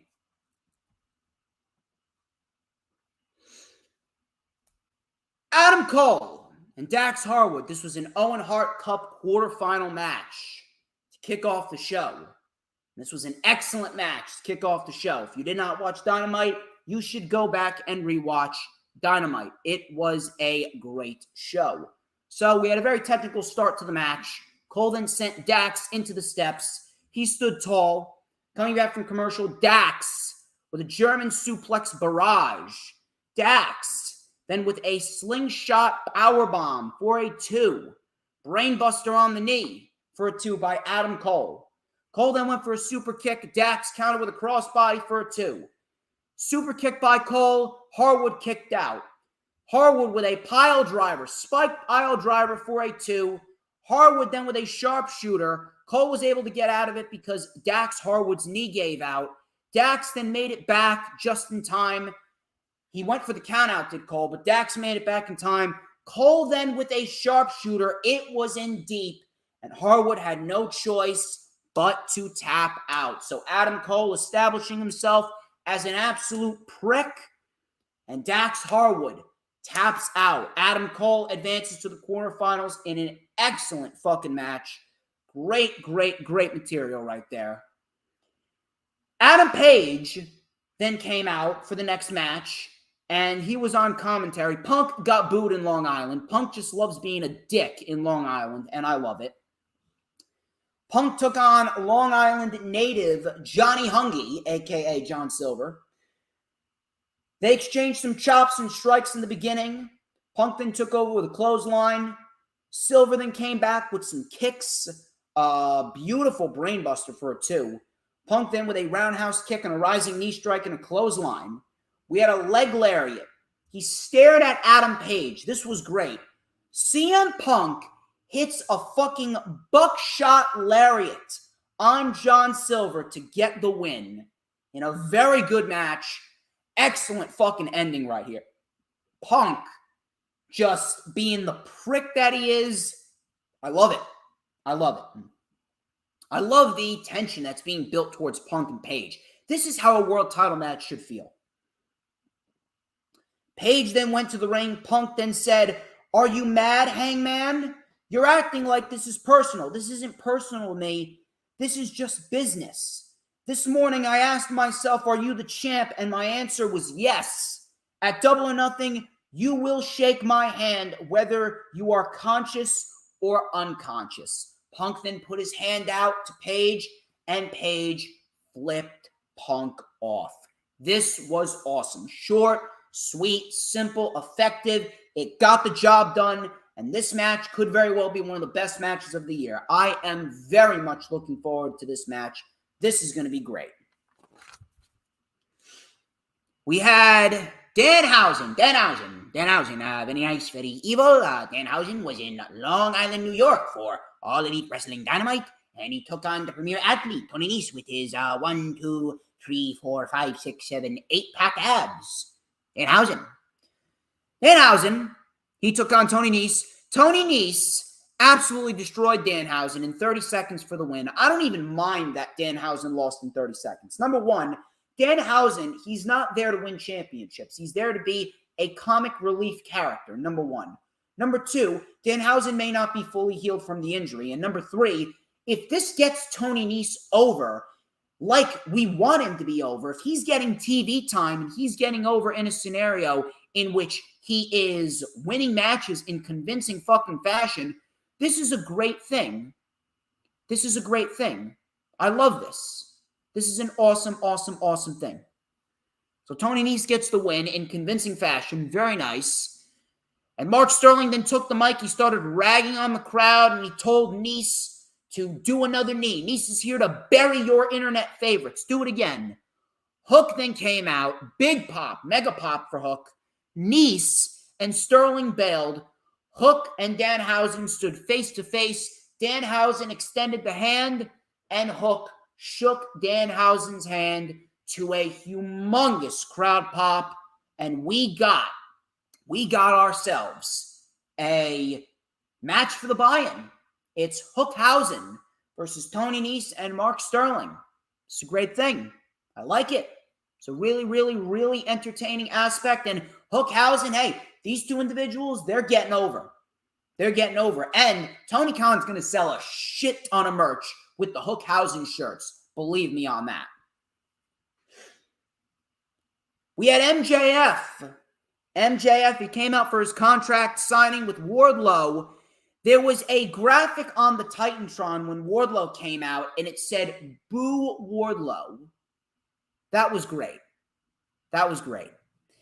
All of a sudden, Chris Jericho was then narrating a Dark Side of the Ring parody video about Wardlow costing MJF his win against CM Punk, and then MJF giving Wardlow matches, and MJF and Wardlow, they're exchanging all this shit. This is great. This was fucking hilarious. This was absolutely gold. Absolute gold. So MJF then came out to a huge fucking pop. He said, "I love you crazy sons of bitches, but now we got to talk to Wardlow. It's a David versus Goliath story, but way more salt of the earth and a Jewish young prince from the Holy Land, Long Island, New York. But Wardlow, I'd like to give you the opportunity to speak to my people." So he started winking at the crowd. He's like, "Under no circumstances would I want you to boo Wardlow every single time that he speaks." Now, obviously, they booed him. He goes, "Let's be honest, Wardlow, you're kind of the worst. And karma is coming for everything you did to my friend, the American roller coaster, Cody Rhodes." He mentioned Cody Rhodes on television, so MJF, being the prick that he is, he goes, "You want to face me? You're going to get whipped." He pointed to Spears, and Spears did his 10 gesture, 10 times. He then said, "You're going to go one-on-one with Shawn Spears in a steel cage, and the special guest referee is MJF. And if you win, you get the match. But if you lose at Double or Nothing, and you don't win, you won't be freed. You will never sign a contract with AEW."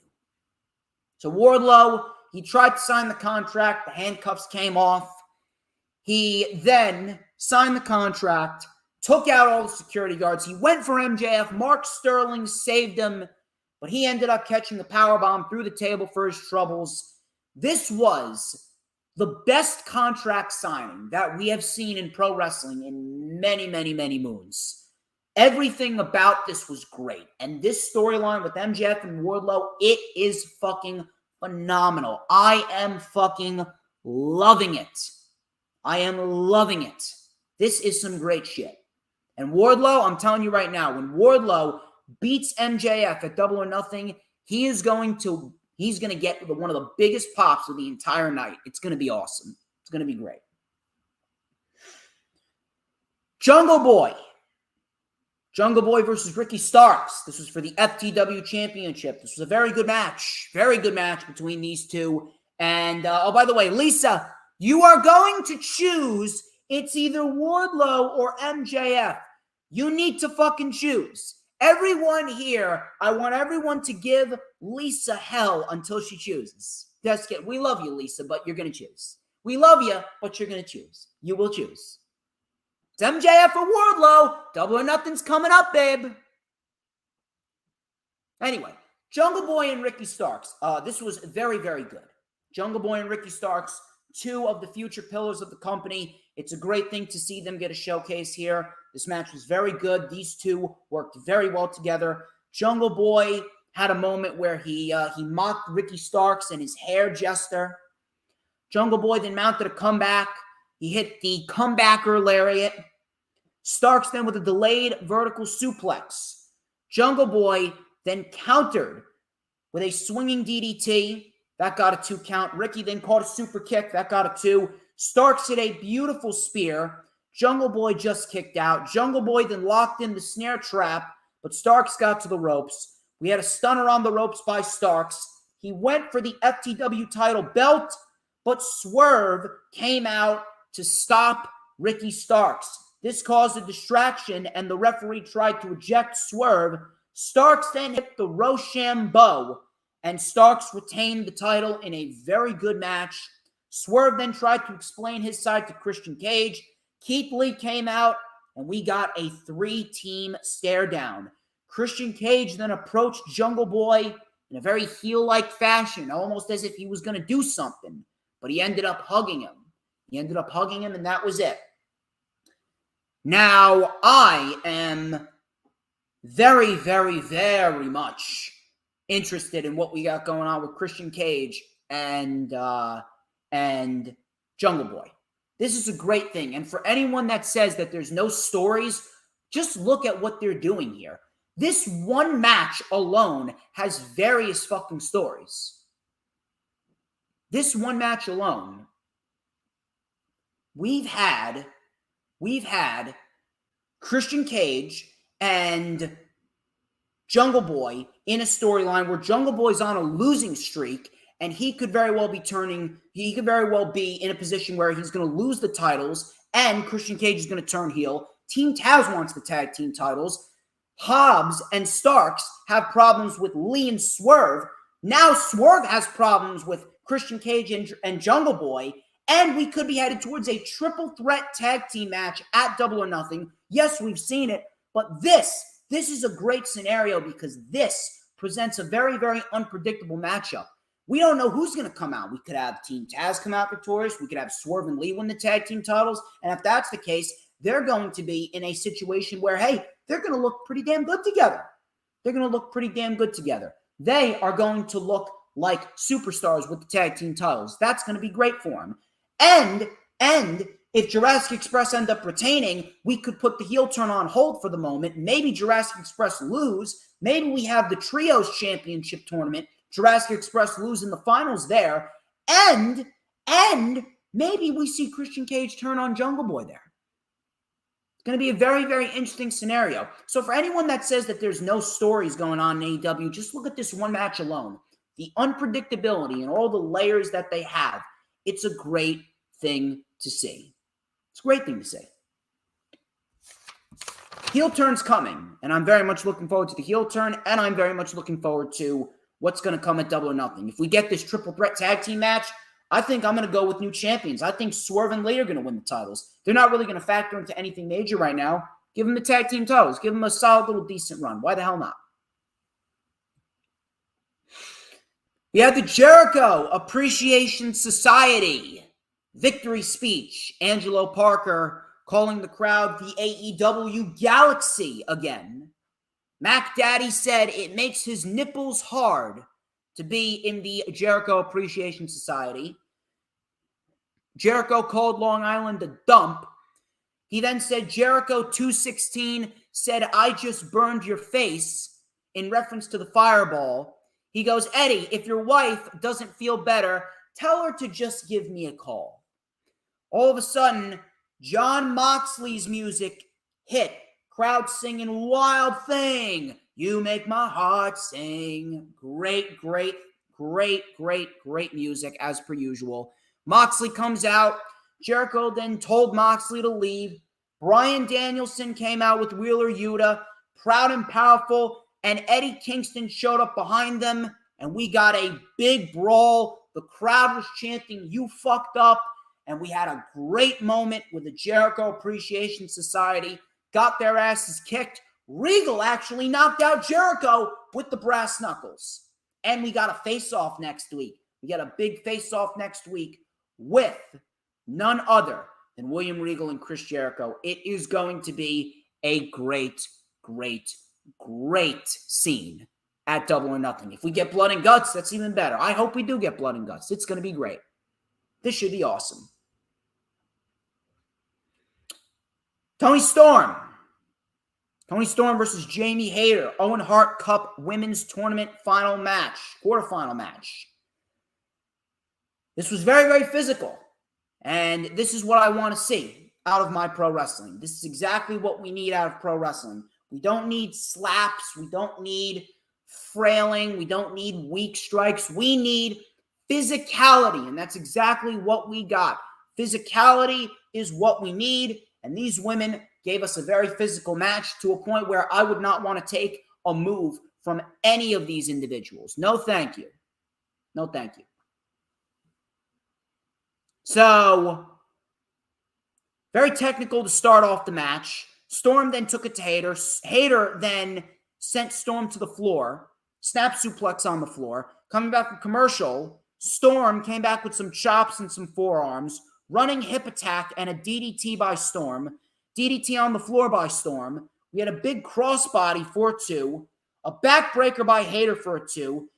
German suplexes by Toni Storm. Both women then were on the apron. Hayter with a side effect on the apron looked brutal. Looked fucking brutal. All of a sudden, back in the ring, Hayter then hit a superplex. She went for another move, but Toni Storm hit the spike pile driver, the Storm Zero. Looked a little sloppy, but she got the spike pile driver anyway, and she got the win. 1, 2, 3, Toni Storm gets the win. She advances. She's actually my pick to win the whole thing. Very physical match. Very good stuff. I liked it. I like it. Really good stuff right here. I hope they keep on doing that. Really good stuff. The women's tournament, it's starting to shape up to be pretty interesting. I'm loving what they're doing. It's going to be a great thing going forward. This tournament is going to prove to everyone that AEW's women's division is a great women's division, just like I already knew it was. Jeff Hardy. This was fucking crazy. Jeff Hardy, Darby Allin. They made this match a no-rules match. This was fucking crazy. Absolutely fucking crazy. So Darby went right after Hardy with a tope suicida, and he set up a bed of steel chairs. He's a fucking madman, is Darby Allin. Hardy then dropped Darby on the steps. Hardy then launched himself off the steps with a huge flying clothesline. Hardy then set up the stairs on its side. Darby didn't allow anything to happen. Jeff went up on the ladder. Of course he fucking did. Darby then crotched Jeff Hardy on the ropes. Darby, like a fucking madman, he dove off the fucking ladder. 25 feet in the air, onto Hardy, onto the bed of steel chairs. Huge fucking holy shit chant. It looked fucking nuts. Back in the ring, Darby went to hit the coffin drop. He missed the coffin drop on the apron. Jeff, then he bounced Darby headfirst off the steps. He went for the Swanton Bomb on the steps, and Darby moved. Jeff got the worst of that. Darby then sent Jeff back into the ring. He went for the coffin drop. It connected. Jeff then fought through the pain, rolled up Darby for the win, and Jeff Hardy advances to the semifinals. A huge fucking shock. Major fucking shock right here. Crazy match. A bracket buster right here with Jeff Hardy losing. Jeff Hardy losing. Or excuse me, winning rather. Darby losing. Hardy winning in the first round. And Hardy's going on to face Adam Cole. That should be a damn good match. This was fucking great. This was a great episode of Dynamite. AW Dynamite, they are white fucking hot. They are white fucking hot right now. And I think everyone needs to acknowledge that, and everyone should be well in the know of how good AEW really is right now. Seriously.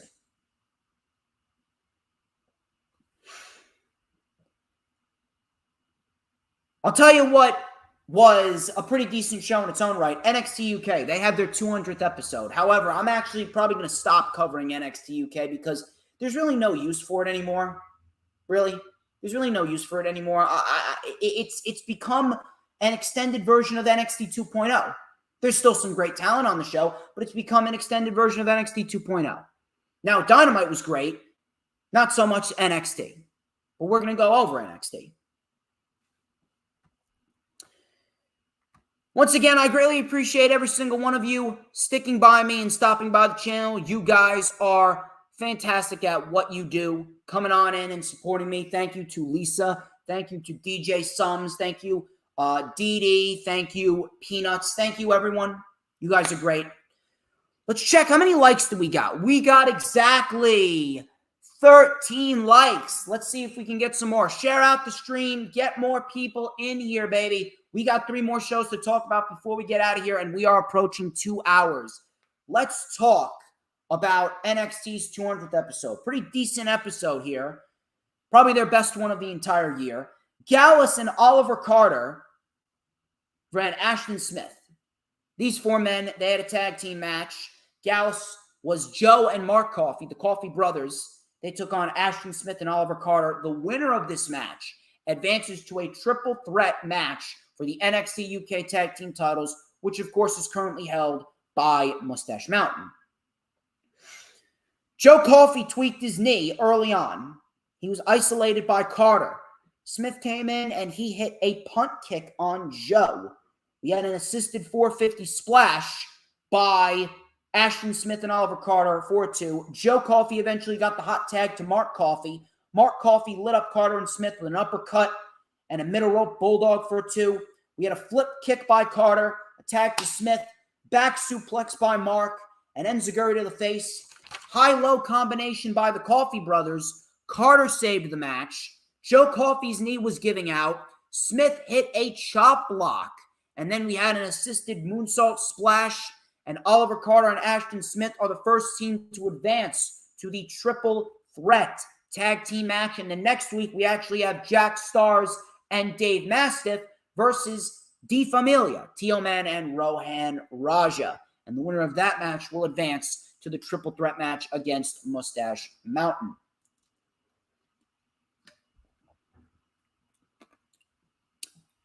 Nina Samuels, she took on Ivy Nile. Oh, before we get into that match, the Coffeys are actually teasing some dissension. This was a pretty decent match, but I fucking hate that they're teasing dissension. Why are you teasing a breakup for Gallus, which right now is a great faction and does well for all 3 of those men? I don't understand why you are teasing breaking them up. It is so fucking stupid.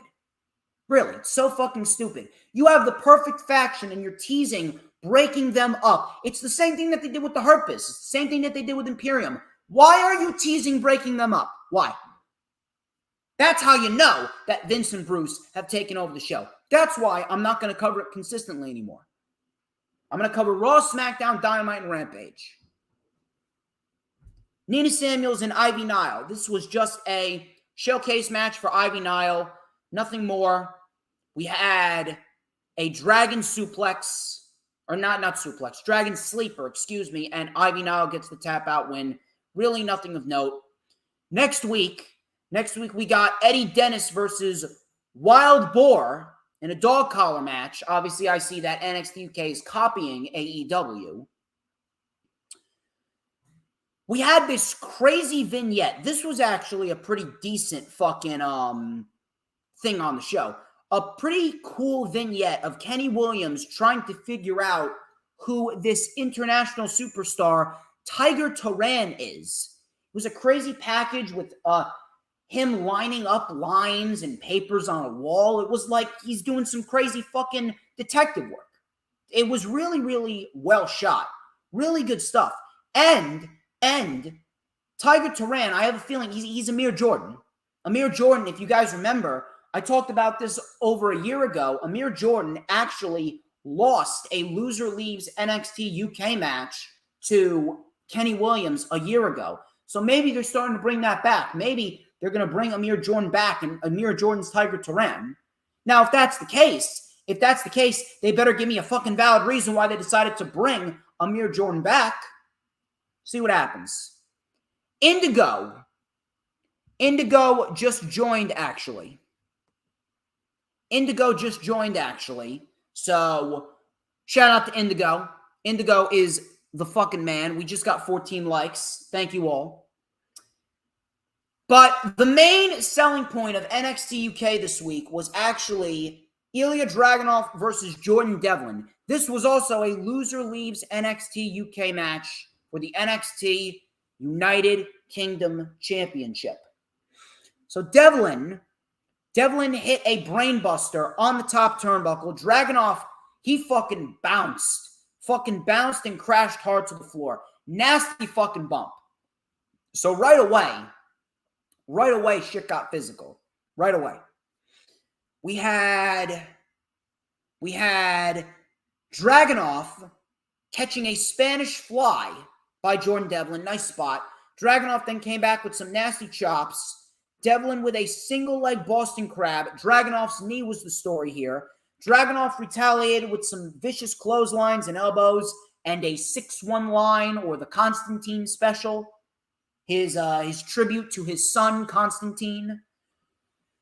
We had a German suplex, barrage, and a teardrop suplex. Jordan Devlin sold it beautifully. Dragunov then sold his neck as well. Devlin then with a punt kick right to the neck and a springboard moonsault to the outside. Devlin with a reverse leaping cutter for a 2. Dragunov then with a superplex and a downward forearm for a 2. He just kicked out. Devlin hit the Devlin's side suplex. Dragunov got his foot on the ropes, but the ref didn't see it. Everyone thought that Jordan Devlin won the title. Johnny Saint then came out, and he said, no. He had his foot on the ropes, restart the match. So Johnny Saint did the right thing. Dragunov then came back with a headbutt. It looked brutal. He went for the Torpedo Moscow. So they did the false finish ending. They did it to add some extra drama to the match. I didn't mind it. So after that, we had Dragunov going for the Torpedo Moscow. Devlin came back with a beautiful fucking Canadian Destroyer and a brainbuster. Dragunov just kicked out. Dragunov, then he moved out of the way as Devlin went for the 450. We had some strikes being traded back and forth. We had a German suplex, and then Dragunov hit the Torpedo Moscow and retained the NXT United Kingdom Championship. Now, first things first, this was an excellent match. And I have been loving Dragunov's work. Dragunov has been doing some great work in NXT UK with the likes of Nathan Fraser and Jordan Devlin and A-Kid. He's been doing some really good work. I've been loving what Jordan Devlin and Dragunov have been doing. In the empty arena match and now in this match, Dragunov is great. I've been loving what Dragunov is doing. He's awesome. Here's the thing that I'm wondering about. It confused me that Dragunov actually won the match. I was under the impression that Devlin was going to win because out of everyone on that roster, Devlin absolutely fucking deserves a reign with the NXT United Kingdom Championship. I was shocked when Devlin actually lost this match. Now, what does this mean? What does this mean? Is Devlin moving from NXT UK to NXT Local? Are we going to get a new face in the NXT mid-card division? Could we see Devlin versus a Cameron Grimes? Could we see Devlin versus potentially a Braun Breaker? If so, I mean, that's going to be some great fucking in-ring action. That'll be awesome. I would actually love to see that. Or is Devlin leaving? Is Devlin leaving the company? Is Devlin not re-signing with the company because he knows that there's just no use for him there anymore?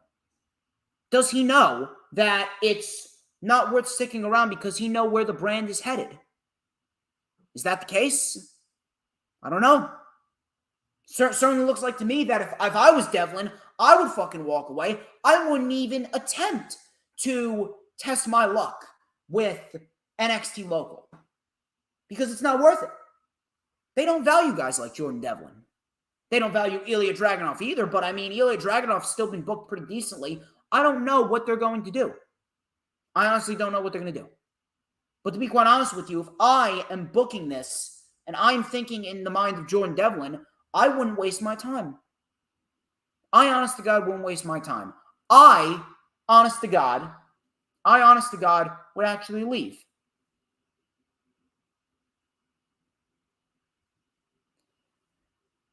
I don't know what's going to happen.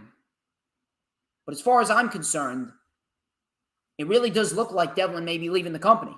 And it sucks. Because Devlin's another guy that you could easily build the fucking brand around because of how good he is. You build a brand around Jordan Devlin. He may be even better than Finn Balor. He's the next Finn Balor, but better. I don't get it. Kind of pathetic. Very, very pathetic, actually, that they have pretty much just tossed NXT UK to the wayside. No one's watching NXT UK, and Dragunov's doing phenomenal work on that brand. Now, after that question, I don't know when that's going to be answered, but I'm sure we'll find out. Devlin's either moving to NXT 2.0 or he's leaving the company. The next question I have here, who's going to beat Dragunov?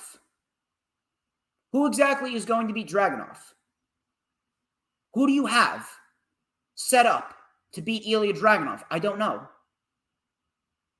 It almost seems like they don't even know what they want to do. Who else is there? The only guy that I would actually put up against Ilya Dragunov right now in order to beat him would be a heel Trent Seven. Trent Seven has been teasing a heel turn with Tyler Bate. He's been teasing a heel turn on Tyler Bate, and everyone is, from my vantage point, if you watch NXT UK, it really does seem as though we could very well be on the verge of when Mustache Mountain lose the tag team titles, Trent Seven is going to turn heel on Tyler Bate.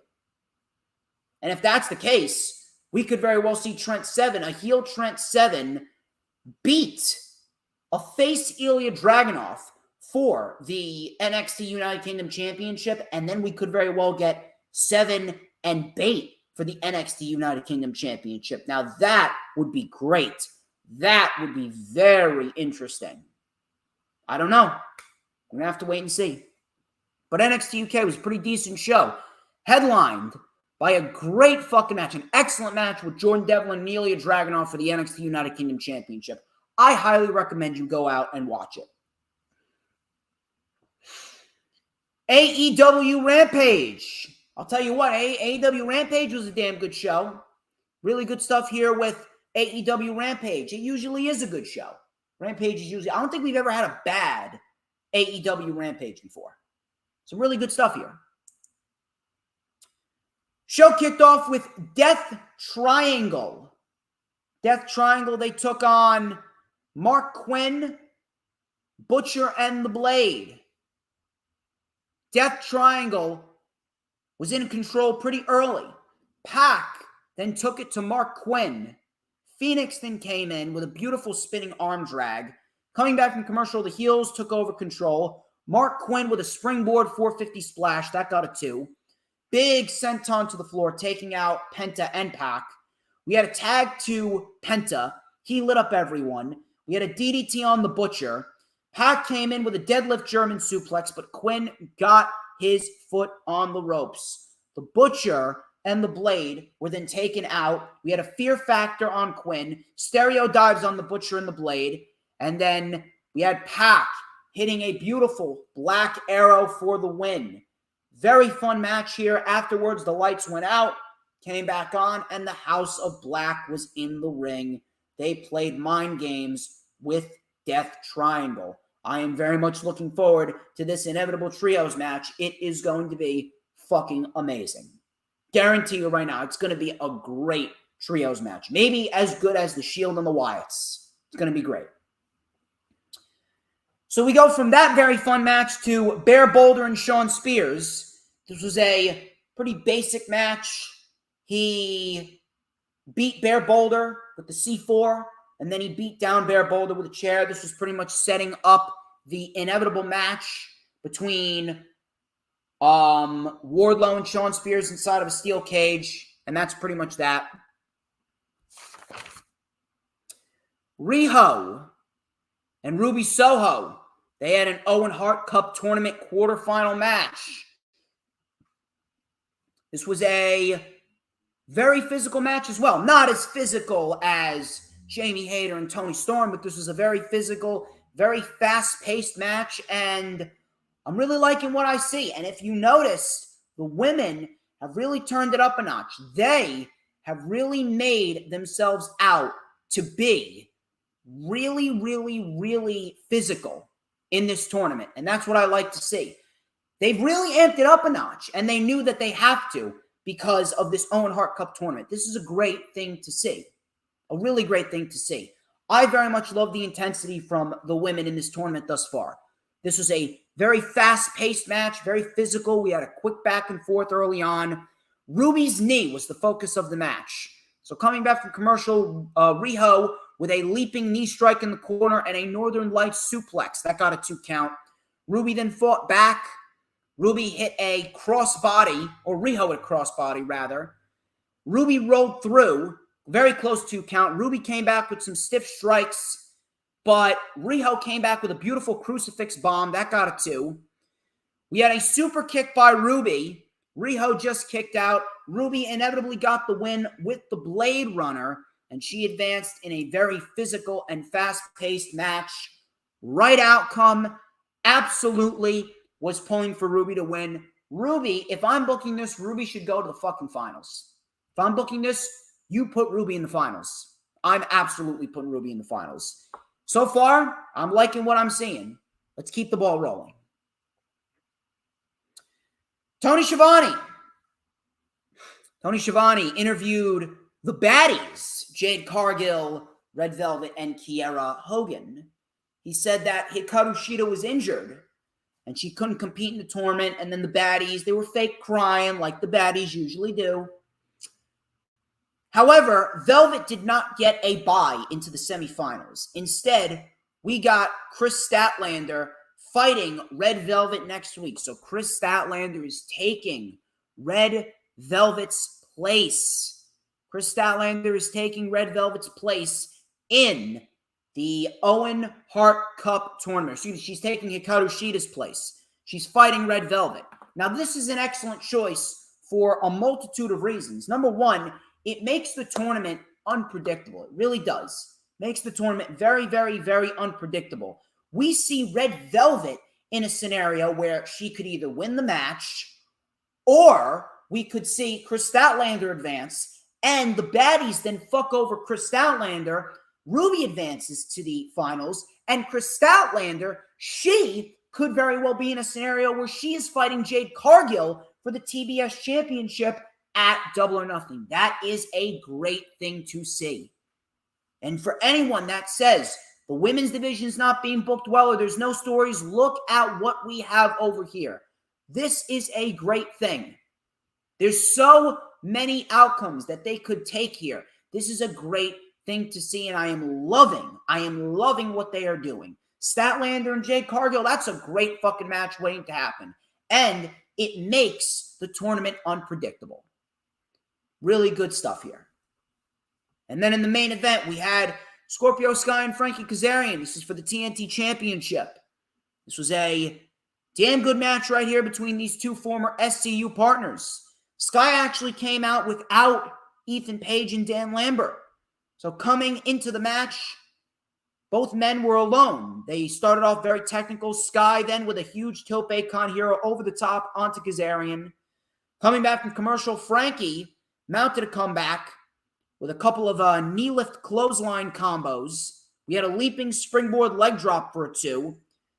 We had Scorpio Sky trying to fight back. Scorpio Sky caught a slingshot cutter by Kazarian for a very close 2 count. Kazarian then went for the crossface chicken wing, but Lambert caused a distraction. Page then hit Kazarian with the title behind the referee's back. Kazarian just kicked out. Sky then inevitably hit the TKO. Sky retained. Kazarian then told Sky what had happened. Sky was initially pissed. Page then said, "Yeah, I did it. I did it for the team. Whose team are you on?" And Sky then inevitably hit Kazarian with the title before Sammy Guevara and Ty Conti came out to run American Top Team off. And that was pretty much that. And we are in a scenario in which we're going to get the mixed tag team match at some point. And Scorpio Sky, he's doing his own thing as the TNT champion. So I'm liking where they're going with Scorpio Sky. Let's stay on the course with Scorpio Sky. Let us keep Sky in a scenario where he is protected. Let's keep him in a scenario where he is at the top of his game. Let's keep him in a scenario in which Scorpio Sky has a nice lengthy world title reign with the TNT title. You have plenty of options that you could go with. You could do him versus Swerve, him versus Darby. There's a lot of different things that you could do.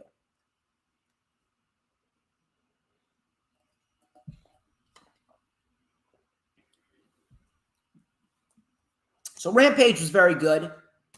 I'll tell you what wasn't very good, though. SmackDown was not good. SmackDown was not good. SmackDown sucked.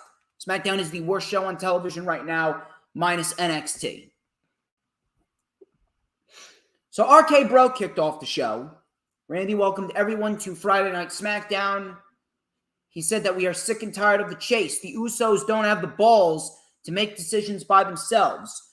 Riddle, again, I love when Riddle gets serious. More serious, Matt Riddle, please.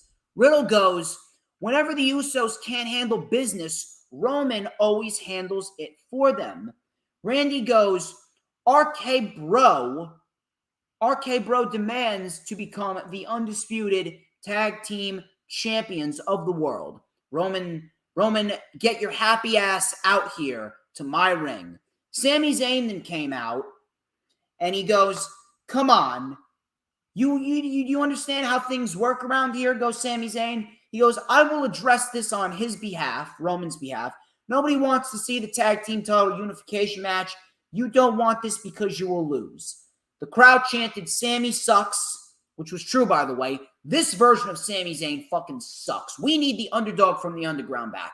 This Sami Zayn is a fucking jobber, and I fucking hate it. He goes, you don't want this because you will lose. The crowd then chanted, Sami sucks, as I said. Zayn told them to go back to Raw. Orton and Riddle cracked some jokes on Zayn. Orton said Zayn is making calls for the bloodline, and I think that's pretty cool.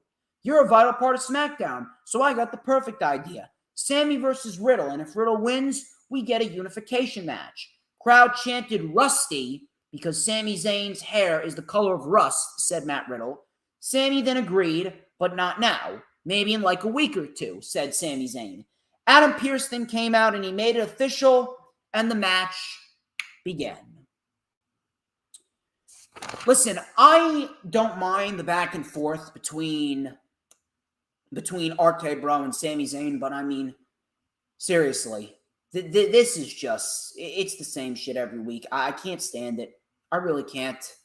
It's not fun. It's very stereotypical. We've seen it time and time again. I am just looking for something new. I'm looking for something out of the stereotypical shit that we usually see. Matt Riddle. He took on Sami Zayn. This actually was a very good match right here between these two. Probably Sami Zayn's best match all year. A very typical Sami Zayn match, using the ropes, very cowardly. Zayn got the knees up on the Broton. Riddle then was in a perilous situation coming back from commercial. Riddle then with a final flash knee. A Meishinuku driver by Zayn for a 2. Zayn was then sent to the floor. We had a PK and a floating bro combo back in the ring. Riddle did Randy Orton's move. We had a snap power slam, a draping DDT. Zayn then rolled to the floor. He sent Riddle into the post and then into the timekeeper's area. Riddle just beat the count. Riddle then hit the Bro Derek for the 1-2-3 victory, and Riddle gets a pretty decent win for himself here to kick off SmackDown. Probably the best thing on the show was Riddle versus Sami Zayn. Ronda Rousey, she came out to address her win. She basked in her victory. She said she's issuing an open challenge for her title right now. All of a sudden, Raquel Rodriguez made her way to the ring. She took the mic and she said, "My name is Raquel Rodriguez and I accept your challenge, but I am the one who is making history." And she did it all while smiling as if she was doing a fucking ad for Crest toothpaste. As if she was doing a fucking ad for Colgate whitening strips. Who cares? The match itself wasn't overly horrible. But I mean, who gives a shit? Seriously, who gives a fuck? Who cares? We had Raquel and Ronda for the SmackDown Women's title. Raquel was manhandling Ronda. We had a clothesline and a couple of fallaway slams. We had a sidewalk slam and a twisting Vader bomb that missed. Ronda hit the guillotine. All of a sudden, we had a stalling suplex by Raquel Rodriguez for a 2. We then had a roundhouse kick. Ronda then with an ankle lock. Raquel then fought back with a big boot, roll up for a 2. Ronda then ended up getting the win off of a roll up herself, and afterwards they shook hands. It meant nothing, didn't do anything for anyone, and no one looked good here. Ronda Rousey is a detriment to the women's division right now, and Raquel Rodriguez, she is nothing but a smiley goon. Seriously, she's a smiley goon. I don't want to see Raquel Rodriguez smiling like a fucking doofus. My name is Raquel Rodriguez. Hi, Ronda. I'm going to make history tonight when I beat you for SmackDown Women's Championship. Stupid. Who cares? Madcap Moss. He was interviewed about his Backlash win. What did you think happened? Corbin attacked Moss, attacked him with a chair. He brought in the trophy, put the chair around Moss's neck, and he bashed it into the chair. Who gives a fuck? They're still feuding, these guys. Now, God fucking forbid we get these two inside Hell in a Cell. Holy fucking shit. Madcap Moss was taken away in an ambulance afterwards. Natalya and Shayna Baszler, they took on Sasha and Naomi for the women's tag team titles. Wasn't terrible, but again, the women's tag team titles mean nothing. Who gives a fuck about the women's tag team titles? They mean nothing. There's no division. No one gives a fuck about them. And the more that Sasha and Naomi hold these championships, the worse that they look. Not the titles, but Sasha and Naomi. Because the titles don't mean anything. They are bringing down Sasha and Naomi. Sasha and Naomi should be feuding for the SmackDown Women's title. Match wasn't bad. Babyfaces mounted a comeback. We had a crossbody by Shayna, or on Shayna by Naomi. We had a running leg lariat, springboard knee, discus lariat by Natalya. Shayna broke up the pin. Backstabber on Shayna, and Naomi rolled up Natalya for the 1-2-3 win. Who cares? Who cares? Butch versus Kofi Kingston. Same shit that we've seen. How many fucking times do we need to see the Fight Night Club versus the New Day? Same shit that we've seen between New Day and the Fight Night Club. Bitter end, and Butch gets the win. He then celebrated in the crowd, much to the dismay of Ridge Holland and Sheamus. Who gives a shit? And then in the main event, main segment of the main event, RK Bro came out to get an answer from the Usos, and the Usos accepted their challenge. And then Matt Riddle actually kneed Roman Reigns. So it's actually pretty interesting. It's actually pretty interesting right there. Do we get Matt Riddle versus Roman Reigns at some point? I don't know. That's a very good match, and I hope that we do see that match because I would very much love to see Matt Riddle and Roman Reigns mix it up. We're getting the match for Tag Team Title Unification next week. Why are we getting it next week? Multiple reasons. Number one, actually only one reason, if I'm going to be quite honest. They're only doing this for one reason.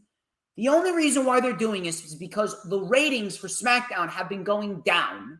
So what do? They need to throw out a Tag Team Title Unification match. And just like what happened with Cody Rhodes and Austin Theory, it's going to end via disqualification. And we are going to inevitably get the Usos and RK Bro going into Hell in a Cell. And they're going to sell that match because this match got a fuck finish. And it inevitably was a DQ, and we had to book the match inside Hell in a Cell because Roman Reigns caused the DQ. Who gives a fuck? Seriously, who gives a fuck? I don't care. SmackDown sucks. Ladies and gentlemen, that wraps up this edition of the Lightning Flash Update. We clocked in at just under 2 hours and 20 minutes. I would like to thank each and every single one of you who tuned into this video. You guys have been fantastic all fucking stream.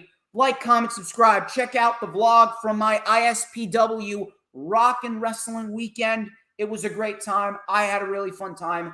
Please make sure you check out all the links in the description. Follow me on all social media platforms. Like, comment, and subscribe. Busy weekend starting on Double or Nothing weekend. Very busy weekend indeed. It's going to be damn good. I appreciate every single one of you. Dee Dee, Danielle Wolf, Lisa MJF. We got DJ Sums, Adam Carl, Earl Cole. I appreciate all of you.